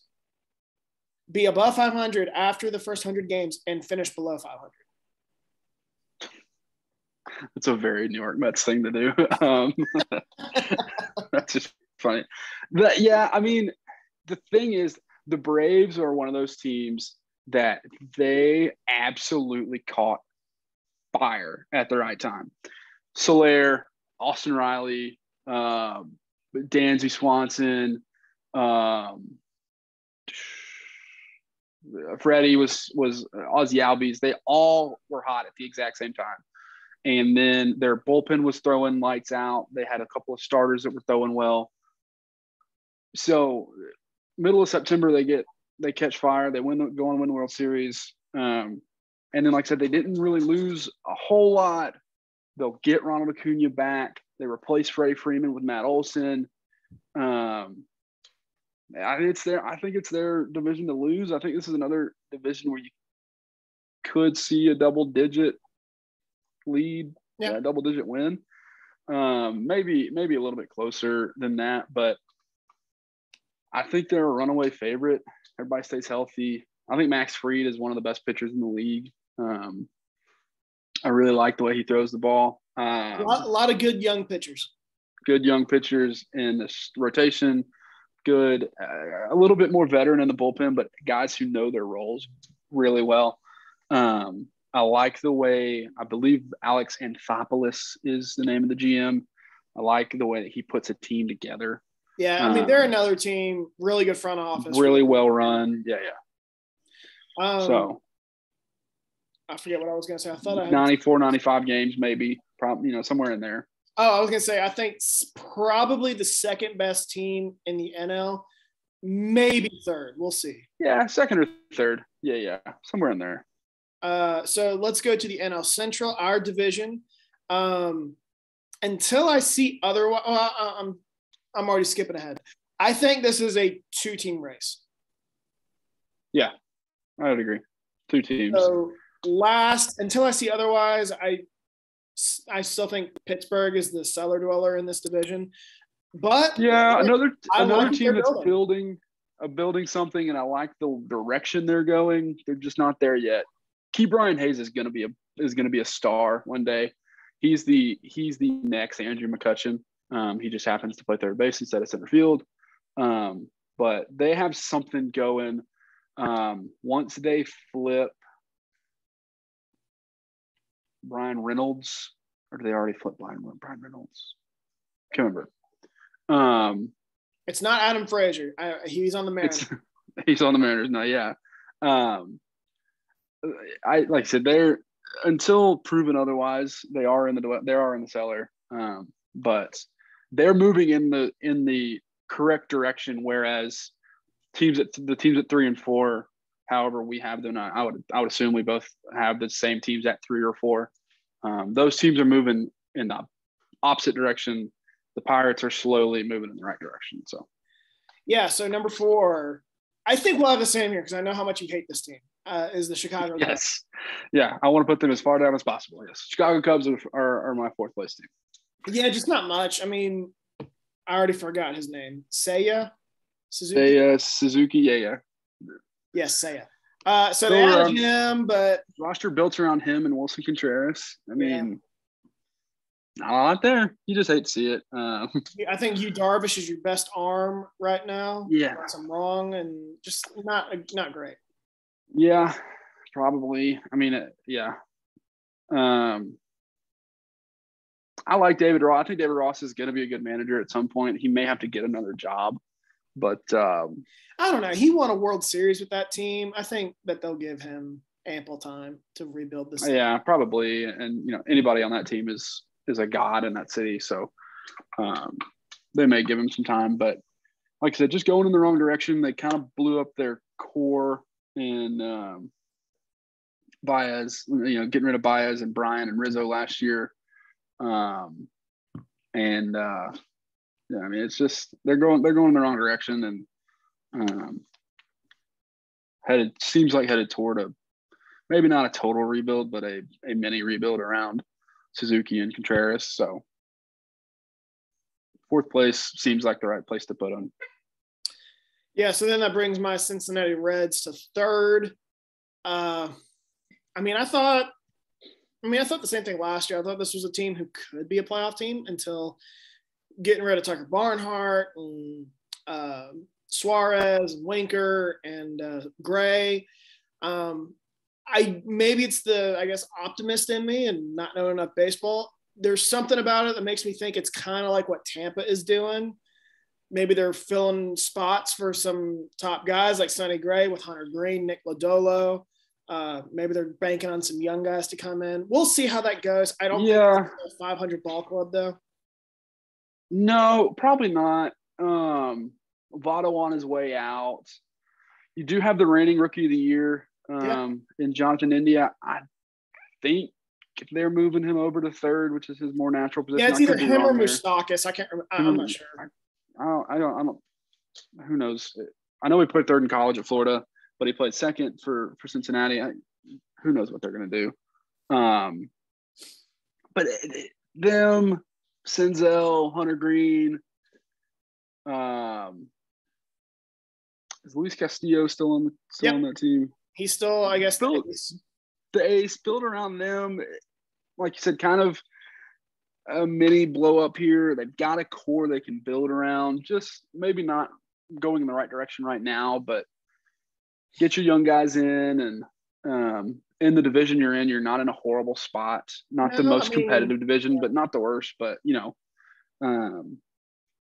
could push for a playoff spot in a weaker National League now, especially with an expanded playoffs. So 500 ball club. I think that's being pretty generous. Get lucky, win 84, 85 games.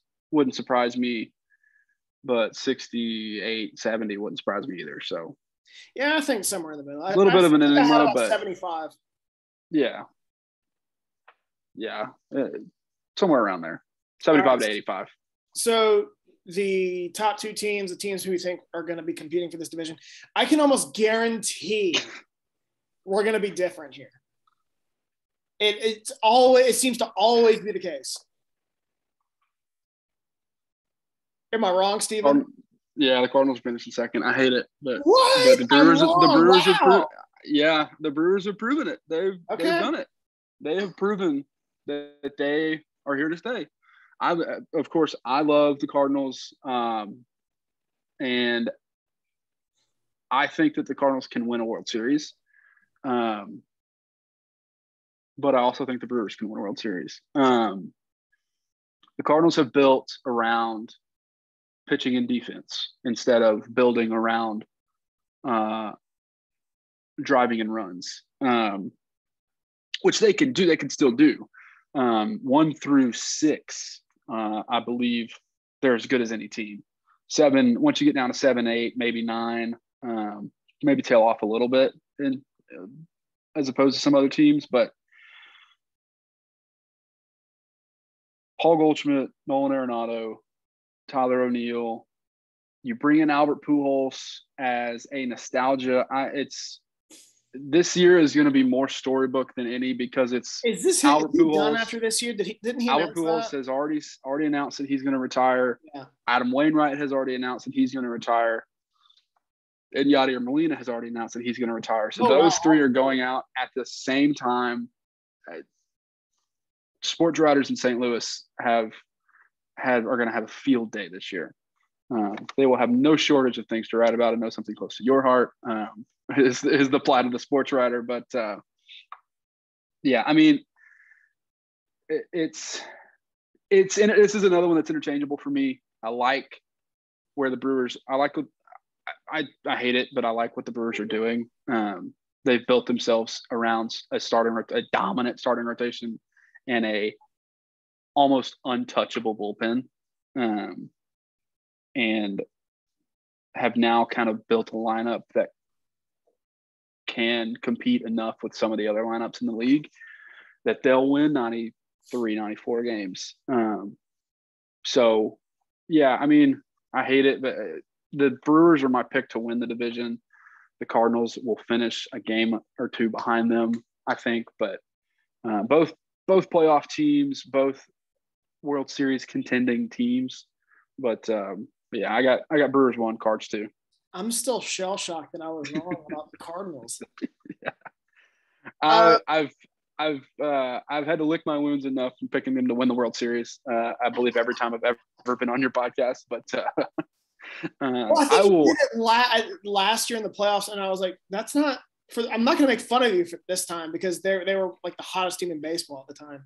Yeah, interesting. And then they get walked off. The 1-game playoff. Walked off in a wild card, and I wanted to kill myself, but we won't talk about it. I agree with just about every single point you made. The Cardinals. I think it's kind of more of a top-heavy roster. I could be wrong. Yeah. We made after the second arm in the rotation, and like the 6th batter in the lineup. You made some improvements to the depth in signings like Steven Matz, signings like Corey Dickerson. Certainly Albert Pujols gives you a little bit of length, but still,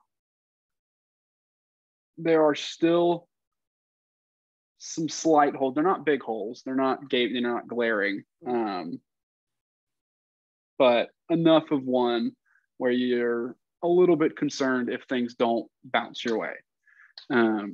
So they'll always have pitching. Bullpen starters will perform or overperform. That's the Cardinal way. I like Ali Marmol as the new manager. I didn't like what we did with Mike Schilt. I liked him. Oh, I didn't even know he was removed. But yeah. So Marmol, youngest manager in the league now, but he's been a Cardinal lifer. So we'll see how he does in that role. But like I said, the Brewers have built something and done it, I think, the right way around just not giving up any runs and being able to score enough to supplement that. But this is another interchangeable one for me. Wouldn't surprise me at all if either of these teams win the division. Yeah, for real about that. I'll talk about the Brewers a little bit. They remind me a lot of the Rays. Good pitch. They're kind of getting like that, yeah. They have some guys in the lineup who can mash the ball, like Christian Yelich. Can that get them over the hump in the playoffs? I think still remains to be seen. But this team has the depth. It has the pitching. It can score enough runs to where it'll win 93, 4-ish games. I don't really see them getting like the 1 or the 2 seed in the NL. I think they are a very strong number 3. Yeah, I think the winner of the Central is the very strong number 3. I like Craig Counsell as a manager, kind of along the same lines as Baldelli and Cora and David Ross, Gabe Kapler, even with San Francisco, guys who were in the league for a long time, know how to win, are on winning teams as a player, know how to run, know what it takes. And so I like him. So like I said, a strong number 3 in the National League, probably. As the weakest division winner, whomever it is, but still strong and very much World Series contenders. Get in the playoffs, see what happens. All right. So last but not least, the NL West division. I have a feeling we're going to have the exact same 5 here. While loaded with talent, most of that coming from one team. Yeah. It's pretty predictable, I think, how this is going to go. It didn't last, but so I think this is probably more of a 2-team race. Yeah, maybe a 3. Hard maybe that it's 3. Hard maybe if they perform like they're supposed to, like they're being paid to. Well, I think we're talking about a different team then. A 3-team. Well, we'll see. We'll start at the bottom because those are probably the same. I have the Diamondbacks at 5. I don't know about you. Yeah, the Arizona is kind of just now entering rebuild mode. I'm not going to sit here and say like other cellar dwellers that I like what they're building because they're kind of just starting. I think that they wanted to be competitive, and for the most part, they were. They went out and got Greinke, but then flipped them, and then they got Bumgarner, who I believe is still there. I think they were trying to be competitive, and it didn't work out. And now it's not working out, so they're just going to start over. I expect this team to be very bad. No offense to the Diamondbacks fans out there, but I will be surprised if this team isn't the worst team in the league record-wise. Yeah, just not a whole lot. I couldn't even tell you. Is Ketel Marte still on that team? Yeah, I think they just signed him to a big extension. Yeah. Mad bum out front, but he's certainly not what he once was. Yeah, I mean, I couldn't even. It's a whole lot of nothing after those two. Yeah, past that, not much to write home about. But yeah, I mean, and then I have the Rockies? Question mark. Yeah. Question mark. Yeah, the Rockies, another team. They tried to kind of stuck in the middle. Yeah. Made it past the wild card round once or twice, but they're just in one of those markets. They can't really pay people. Traded Nolan Arenado, and that kind of sealed the deal that they were gonna rebuild, and that's what they're doing. I don't understand paying Chris Bryant. If you're gonna suck, why are you spending money? It doesn't. I don't know. Maybe they like what they have. Maybe, and I like their manager, Bud Black, but I don't know why you're spending money for a team that's not going to be that good. Yeah, that was the most surprising signing for me of this offseason because of the reason you said. Like, why spend the money? You're already in financial trouble anyway. Why are you giving? That's something. What is it? 160 million over? Yeah, it was a big 6 years. Maybe not big, but it was a sizable big for them. Yeah. Yeah. I just don't understand it. That's a move you make when you're a Toronto or Seattle or one of those. That's a push you over the edge. Yes. Not a let's get out of the cellar move. Yeah. I don't get it. I have them finishing 4th. I think they're going to be better than the Diamondbacks. Not a whole lot, but I do think they will be better. 65 wins, 70 maybe. Yeah. So number 3, I think I know who you're going to pick. I'm pretty sure we're going to be different.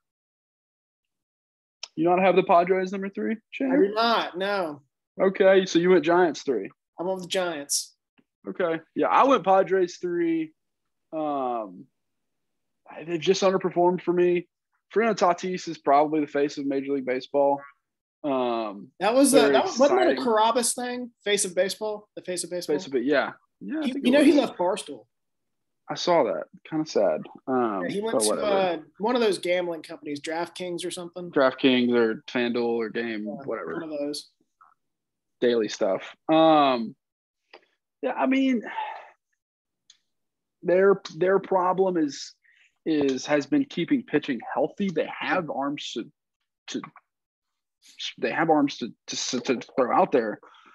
They just added Manea or whatever his name is from Oakland. Yeah, they just picked him up. But I mean, and they already had Clevenger and Snell. They had dudes who could throw. Clevenger, Snell, Joe Musgrove.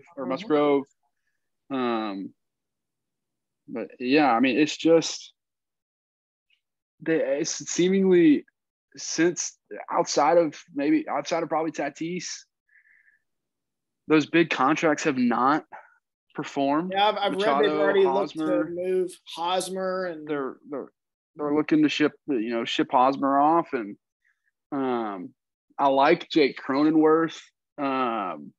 Maybe if you ship Hosmer off, maybe get him some more at bats, but for the amount of money that they've spent in the last 2 years, they just haven't lived up to it. 2-3 years, they just have not lived up to it, and it's. Yeah, like I said, I mean, it's tough to see when you have maybe the most exciting player in baseball, and he's kind of going to waste on a middling team. So, yeah, I have him at 3. 2 and 3 are interchangeable for me here too. Okay, I was wondering. I was like, I've got the Giants a little bit of an edge. I think they maybe come back to the mean a little bit, certainly, but maybe not from where they were prediction-wise last year. So I think they were projected as an under 500 ball club last year. Yeah, so I'll go ahead and throw up the Giants because I haven't finished. Giants, yeah.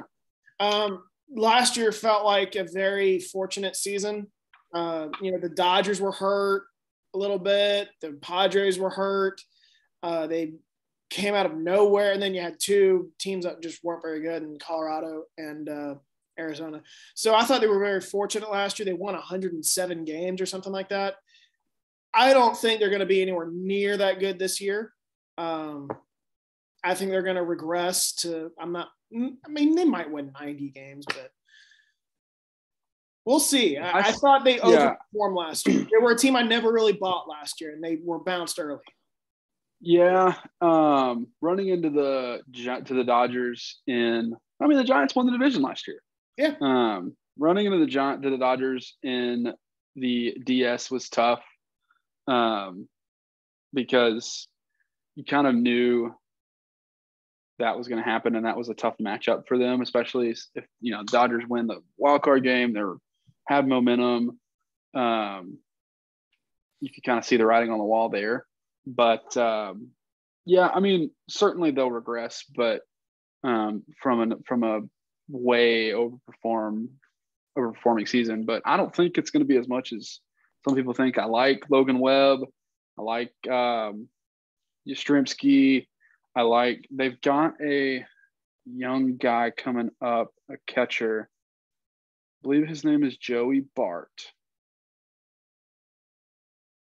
Kind of being as the kind of pass the torch guy from Buster Posey.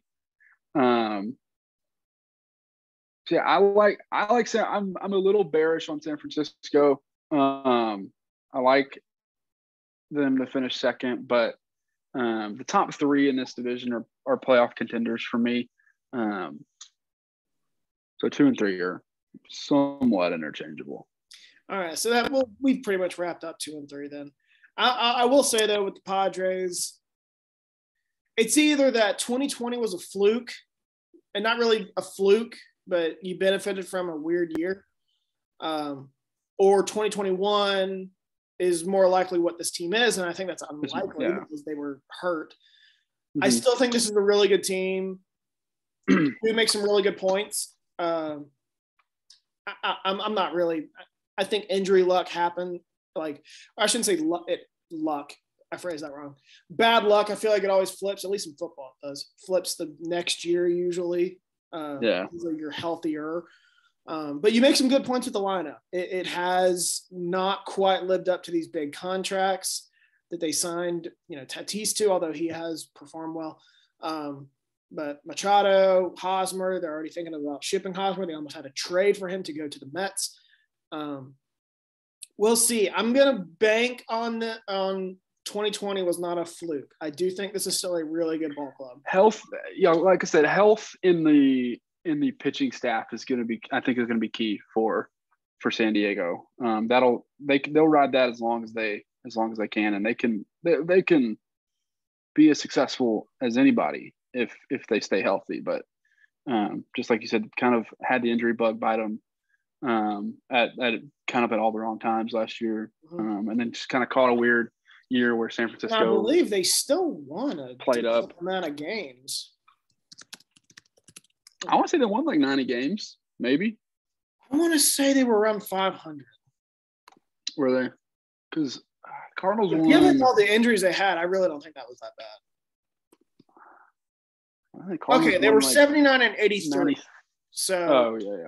They were slightly. And that's right. They bottomed out in September, if I remember correctly, and even started kind of in August. They played a series. Yeah, okay. They played a series in St. Louis and lost 2 games after having a lead in like the 7th to the 8th, and the floor came out under them after that. And I won a handful of games after that. So I think you're right, though. Like, we'll see if 2021 was more of an aberration or if 2020 was more of an aberration. Like, which team is what is this team? Is this a team? Is this a World Series contending team? Right there, just needs a few things to click, or is this a team that has some holes it needs to fill and needs some things to bounce their way to contend? It's a bit of a toss up right now. All right, so number one, no surprise, we're going to go with the LA Dodgers to win this division. Look, we can sit here forever and talk about how good the Dodgers are. Top to bottom, the best roster in the league in baseball. We've gotten deep into it before. They have so many guys under contract for years. Deep farm system.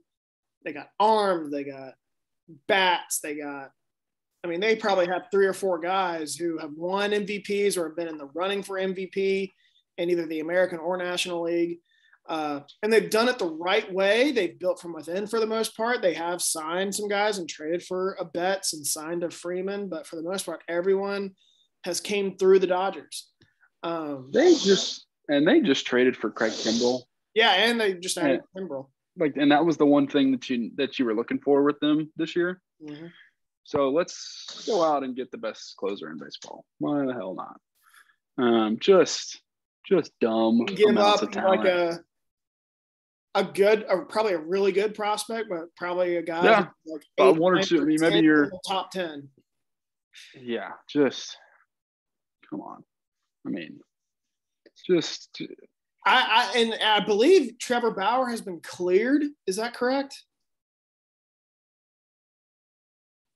Let me check real quick. I thought I read he was cleared. I have no idea what that situation's going on. Is he still under contract with the Dodgers? Like for another year, maybe? Yeah, I think he signed a 3-year deal. Okay. Couldn't remember if he was a free agent this year or if he had another year on his deal. But last I saw, I think that they were, because they were extending it like a week at a time, a week at a time, a week at a time. It says that MLB's investigation of Bauer was suspended due to the lockout, and he began the season and continued administrative leave as the investigation continued. So I guess that's all we have right now. Yeah, because I remember after the lockout, they extended it for a week. And then I think they did it again, and they may have done it one more time up to like opening day. So I don't – but if he comes back and can pitch, just another guy that's, an award winner on their roster. Yeah, and they probably already have 4 guys who could go out there and have an ERA of 3.5. I said this last year, I think. I'm going to keep saying it. I think this team's going to break the single season wins record. What is it, 116? Yes.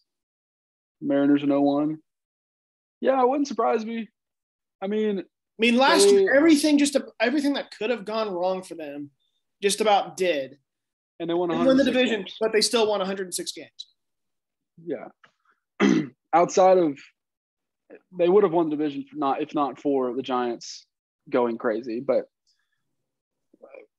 like you said, they had horrible injury luck and won 106 games. So if they can stay healthy, sky's the limit. Like you said, they've got a great farm system. They've got all the money in the world, a really good front office. I mean, it takes 2 hands to count the amount of MVPs and Cy Youngs that they have on their roster. So, yeah, I mean, this is another one they're probably a runaway in the division. I think they'll win things bounce their way by double digits. Maybe approaching 20. And I'll be honest, it's not because the second place team wasn't that good. Yeah, they're just that. Like, and let's pretend they don't win, like break the wins record. They still, let's pretend, win 108 games or something. And they win like by 15 games. That's still, the second place team would be like 93 wins. 94, yeah. The crazy thing that blows my mind is they added Freddie Freeman.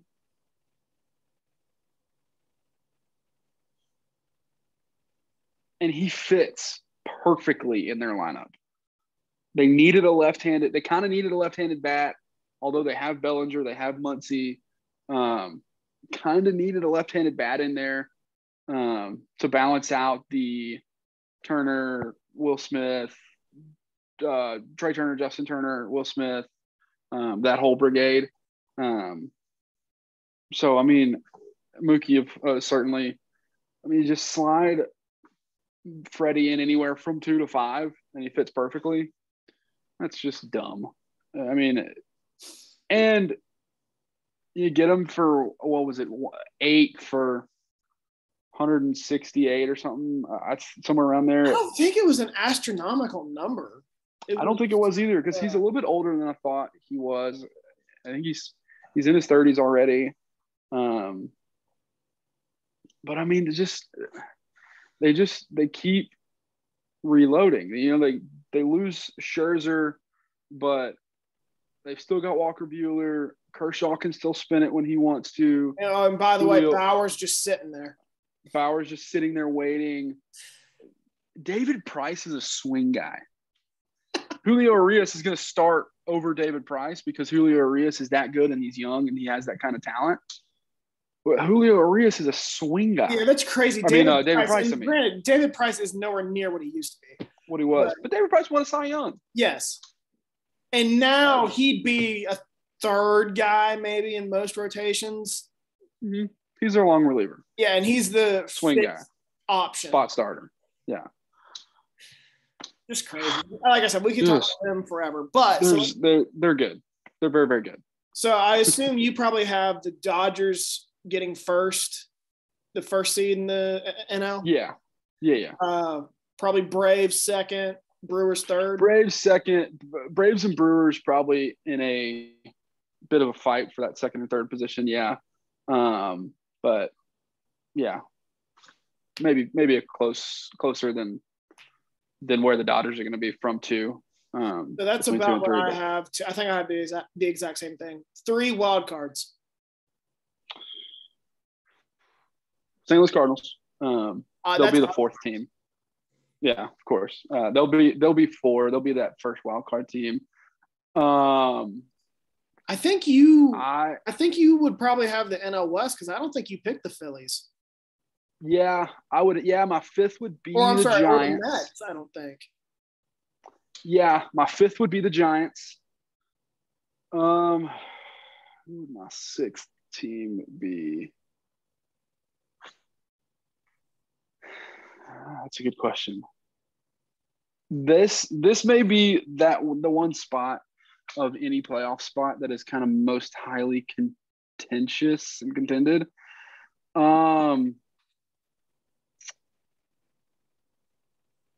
Yeah, I mean, I think you're probably going to have 3 teams fighting for that spot. 3 teams fighting. Yeah, but Giants or the Padres. Phillies, Mets, Phillies is probably the 3. Right now, I would probably lean Mets, New York Mets. Get DeGrom back. Keep Scherzer going. Get DeGrom back. Hit the ball. I'll say right now, I'll say Mets. I'm not super confident about that. Like I said, the Phillies could be there. The Pods could be there. But I'll go Mets right now. So this is another one. Curious as what your 3 are. Well, I think you've changed my mind. I originally had 2 teams in each. I had, Dodgers finishing first. I think the Braves second, Brewers third, and then I had the Mets, Cardinals, and Padres. But I think the Phillies, Cardinals, and Padres. But I think that you have since changed my mind. I'm going to take the Phillies out, and I will put the Giants in. I think I'm sleeping on the Giants, even though I think they will regress. And I think I think it's not as much as an aberration as people may think. I think they're a good ball club. They're certainly not 107 wins, but get to 90, get to 92. Certainly well in playoff contention at that point. See what happens. I think that's a good spot for them. 90, 92 wins. Well behind the Dodgers. So. All right. So do you want to go round by round or just go ahead and give World Series picks? Yeah, that feels like a long process. We'll go World Series picks. Okay. It's World Series. I think we're going to have the same NL pick. Yeah. AL. I mean, AL's more wide open. It's hard to pick against the Dodgers in the NL. So, I mean, it's chalk, but the Dodgers are the best team in the league. Last year, they won 106 games. They got to, I think, the NLCS. And I think that went 6 or 7 games. I believe it went 6, yeah. So, and they did that all with injuries and bad luck and a down performance, and still won 106 games, made the NLCS, almost went to another World Series. If they're healthy, I think this team is a single season win record kind of team. They got the pitching, they got the hitting. We can, like I said, we can go on forever about them. And I just don't think there's another team in the NL that can really go toe to toe with them. No, on their best day, you could convince me that the Braves could. The Brewers could. Well, I said this to Nada. He's a big Braves fan, and he was, obviously hyping up his team as defending world champs, whatever. And I just kept saying, go ahead and gloat. Nothing wrong with that. They deserve it. Yeah. Certainly don't apologize for winning the World Series, but I was like, but you kind of got away with one. You kind of got away a little bit. A little bit. So AL wide open. I think we might have the same team here. I think we'll be different though. Yeah, oh boy, man. Are you covering the microphone? Maybe, I don't know. I don't know. You're blurred out. Like you sound like you're underwater. Yeah. Every single part of me wants to pick the White Sox to win the AL.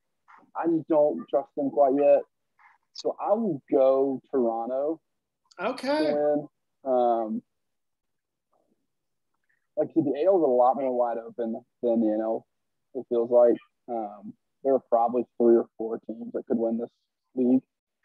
You can convince me the Rays can win it. You can convince me the Astros could win it. There it is. You could. It's like being on a flight and your ears are popping the whole time, and then you swallow or you move your ear around a little bit, and then it clears right up. Perfect. Well, no, now you're back. I don't know what's going on. I can hear you, but the listeners might have a hard time. They can just turn it up. Like I said, it feels like 3 or 4 teams could win the league, but I'll go Toronto. I'm not stuck to it, but like I said, they got better in such a grand way that they vaulted themselves into the conversation for World Series contenders. And when they were already a playoff contender to begin with, so getting that much better kind of vaulted them into that World Series contender conversation for me. Yeah, I didn't know. So I do also have the Dodgers. I don't think I said that. Again, just not sure a team can really go toe-to-toe with them for the NLDS or the NLCS. Like I said, I think the Braves kind of got away with one last year. We'll see. Maybe I'm wrong. AL, though, wide open. I think there's about 4 teams that can represent the AL. Toronto, Chicago. I'm going to throw Seattle in there or Houston. I still say 4, though, because if Houston is in, I'm not sure Seattle might. Who knows? It might be. But and then obviously the Rays. I am going to agree with you, though, and take the Toronto Blue Jays. I don't know why. I mean, I say I don't trust the White Sox, but what have the Blue Jays done to really, in the playoffs? You know what I mean? Right. Yeah. Honestly, of all these teams, the Astros are the teams with the most experience, but they've regressed. The Red Sox could. I'm just not sure I buy the rest of their roster. And then the Yankees are the Yankees. It's really a changing of the guard kind of in the AL. Yeah, you're kind of seeing, like you said, the Indians or the Guardians have passed that torch. The White Sox are that team in the Central. The Astros are coming back in the West. The Yankees and the Red Sox are down more than normally are in the East, so it's more Blue Jays, Rays. It is a changing of the guard from what we've seen for the past 8-10 years. So, like you said, a lot more wide open, but I like the Blue Jays pick. All right, so World Series champ. We have the same World Series. Boy.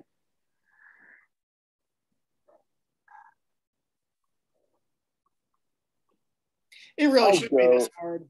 I'll go Dodgers. I'm overthinking it at this point because they just have so much damn talent. Though they've kind of had that kind of talent the last 3 years. I've only won one COVID World Series and have fallen short every other year. But this is the year. Like I said it with the Cubs too. Like the Cubs won that one in 2016 and everyone thought they'd be back and this was a dynasty brewing. And we've said the same thing about the Dodgers. And I'll say this about the Cubs. Around 2018 was when I was like, I think this is it. I think it's done. You can kind of see, you can kind of see the writing on the wall. I just don't see that with the Dodgers. They have enough young talent. Their veterans are not like wily old vets. They're 32, 33 type of vets. So, I mean, this could be a dynasty type forming type of era for them. Like the turn of the century Yankees. Of course, they haven't won as much as them, but could be in that vicinity. If they win a World Series this year, that's 2 out of 3 with no sign of losing any talent. I think it's like I said, it's overthinking it to go against them because of the amount of talent that they have. So we'll see. That's the thing about baseball. It's always unpredictable. That it is. And it's certainly hard to, and that's why, like, people want to, I don't think people bash the Cubs that often, but dynasties are just so hard in baseball. You rarely ever see it. Yeah. The Yankees are really the last one to do it, when they won, 3 or 4 in the late 90s, early 2000s. 3 in a row, 4 out of 5, I think. And you could argue that maybe the Cincinnati Reds in the 70s. Yeah, Big Red Machine. You could make an argument for the Giants of the early 2010s. Yeah, you're right. 3 out of 5 years there for them. It's that even year magic. Yeah, I mean, that's why it's so crazy to see in these baseball. You don't see that often. The Giants of the 2010s, the Yankees of the turn of the century, Big Red Machine in the 70s and 80s, Cardinals in the 60s, and then the 30s, the Yankees in the 30s. That's really it. I mean, not been a whole lot of eras of domination by any teams really. And I think that's what makes baseball special. Is the parity in the league.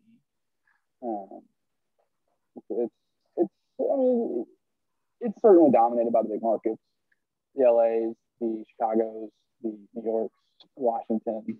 That's still a thing, but there is enough parity where you're not seeing what you see in the NBA or the NFL. So yeah, and I think that's what makes it special. I pride myself in not picking chalk, and this is a chalk pick. But I will say, unless it's just so blatantly obvious, like there was a stretch where I would just pick the Warriors in the NBA, or like pick the Patriots, if not to win it all, because the NFL is totally different. If not to win the Super Bowl, to at least be in the Super Bowl.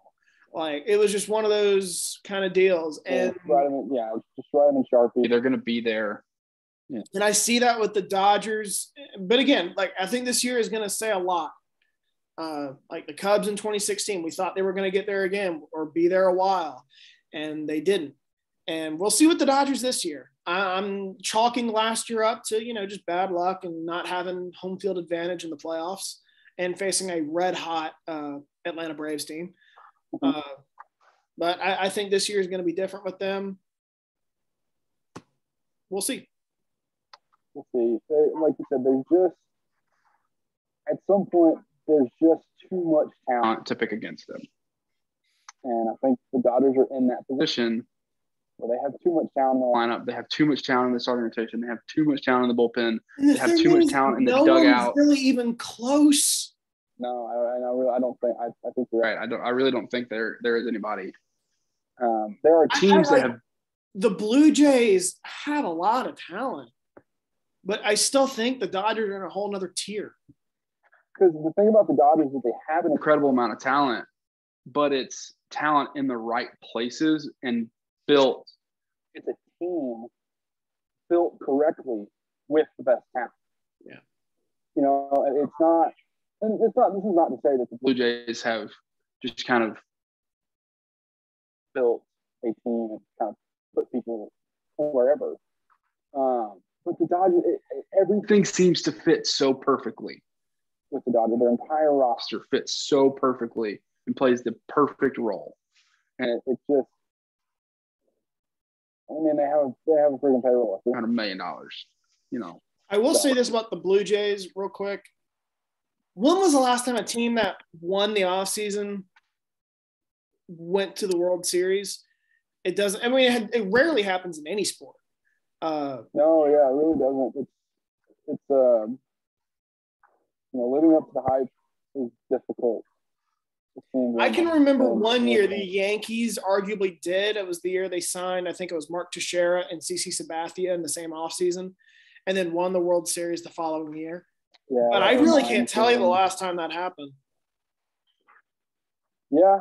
I mean, especially recently, it's been kind of a run of teams really starting with those Giants teams, that Cardinal team in 11, that Red Sox team in 13. Those Royals teams, the Cubs, and then the Astros, and the Nats. And it's all been teams that have kind of not made really much. Some have certainly those splashy trades or free agent signings. It's built it seemingly the right way, built from within, and kind of gone out of that way. And that's been the teams that have had the most success. But the thing going for, I will say the thing going for the Blue Jays is who else are you going to put? Between the Blue Jays and the White Sox, and I'll just throw in the Mariners, I think the AL is going to be one of those three teams. The winner of the AL is going to probably be one of those three teams. It's certainly not as clear cut. No. And, Houston, who knows? Houston might get back for a fourth time in 5 or 6 years. 5, something like that, yeah. I wouldn't be shocked if Boston did it, or the Rays. We'll see, but yeah, the American League is going to be much more competitive in the playoffs. I think in the playoffs internationally, it's going to be probably pretty chalky. We'll probably see the Dodgers and the Braves in the championship series again. Barring somebody getting hot. But in the American League, you could any of those 4 or 5, if you include the Mariners, any combination of those teams could play in the championship series. Any of those teams could win the league. I feel like that's going to be such just so much more competitive, and it's better to watch, certainly, more enticing and interesting. So we'll see. I mean, it's a long season. Things will happen. Teams will surprise us, and teams will disappoint us. But that's baseball. That's why we love it. So. All right, I will let you go. We are both working people. I got to be up in less than 8 hours. So I will go ahead and let you go. You have kids to worry about too. I'll probably wake up in a couple hours anyway. So. Yeah. So I will let you go. Real quick though, NFL draft right around the corner. You going to join me this time? Or not this time. You've joined me the last 2 years. Are you up for it again? Yeah. We'll see. We'll see what the boys. I'll be honest. I like our dynamic. I think it's funny. I like you, the expert, and me, the. I wouldn't call myself an expert at all. But certainly more than me.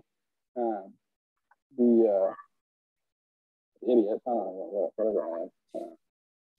Yeah, it's no different than baseball. It's no different than baseball. It's just opposite. The guy that isn't invested as much. Well, I'll be honest. I haven't really paid much attention to it this year. Just I don't know why. Yeah. Not a great draft class. I've paid much more attention to the NBA draft than the NFL draft. It's fun. And James always tells me like, "Oh yeah, we'll try to figure something out," and then the week of he'll bail and go to a party or something. Watch it elsewhere.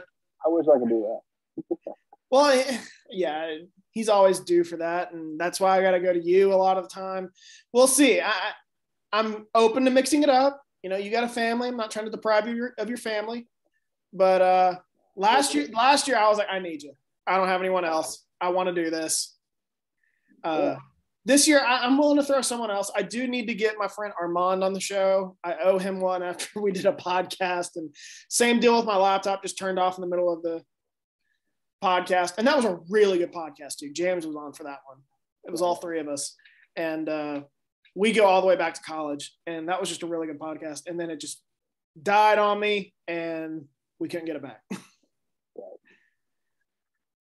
I owe him a show. I asked him last year. He said he was too busy, but we'll see. I certainly probably won't have much going on outside of the boys, but you can have them on, burp them. Yeah. The pick is in for the Detroit Lions, and you're like, "You think you're Shane?"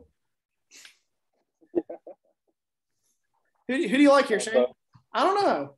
I don't know, because after the first pick, it kind of falls off. All right, my man. I will let you go. I appreciate you coming on. All right, brother. Of course. Always a pleasure. Thank you, sir. See you later.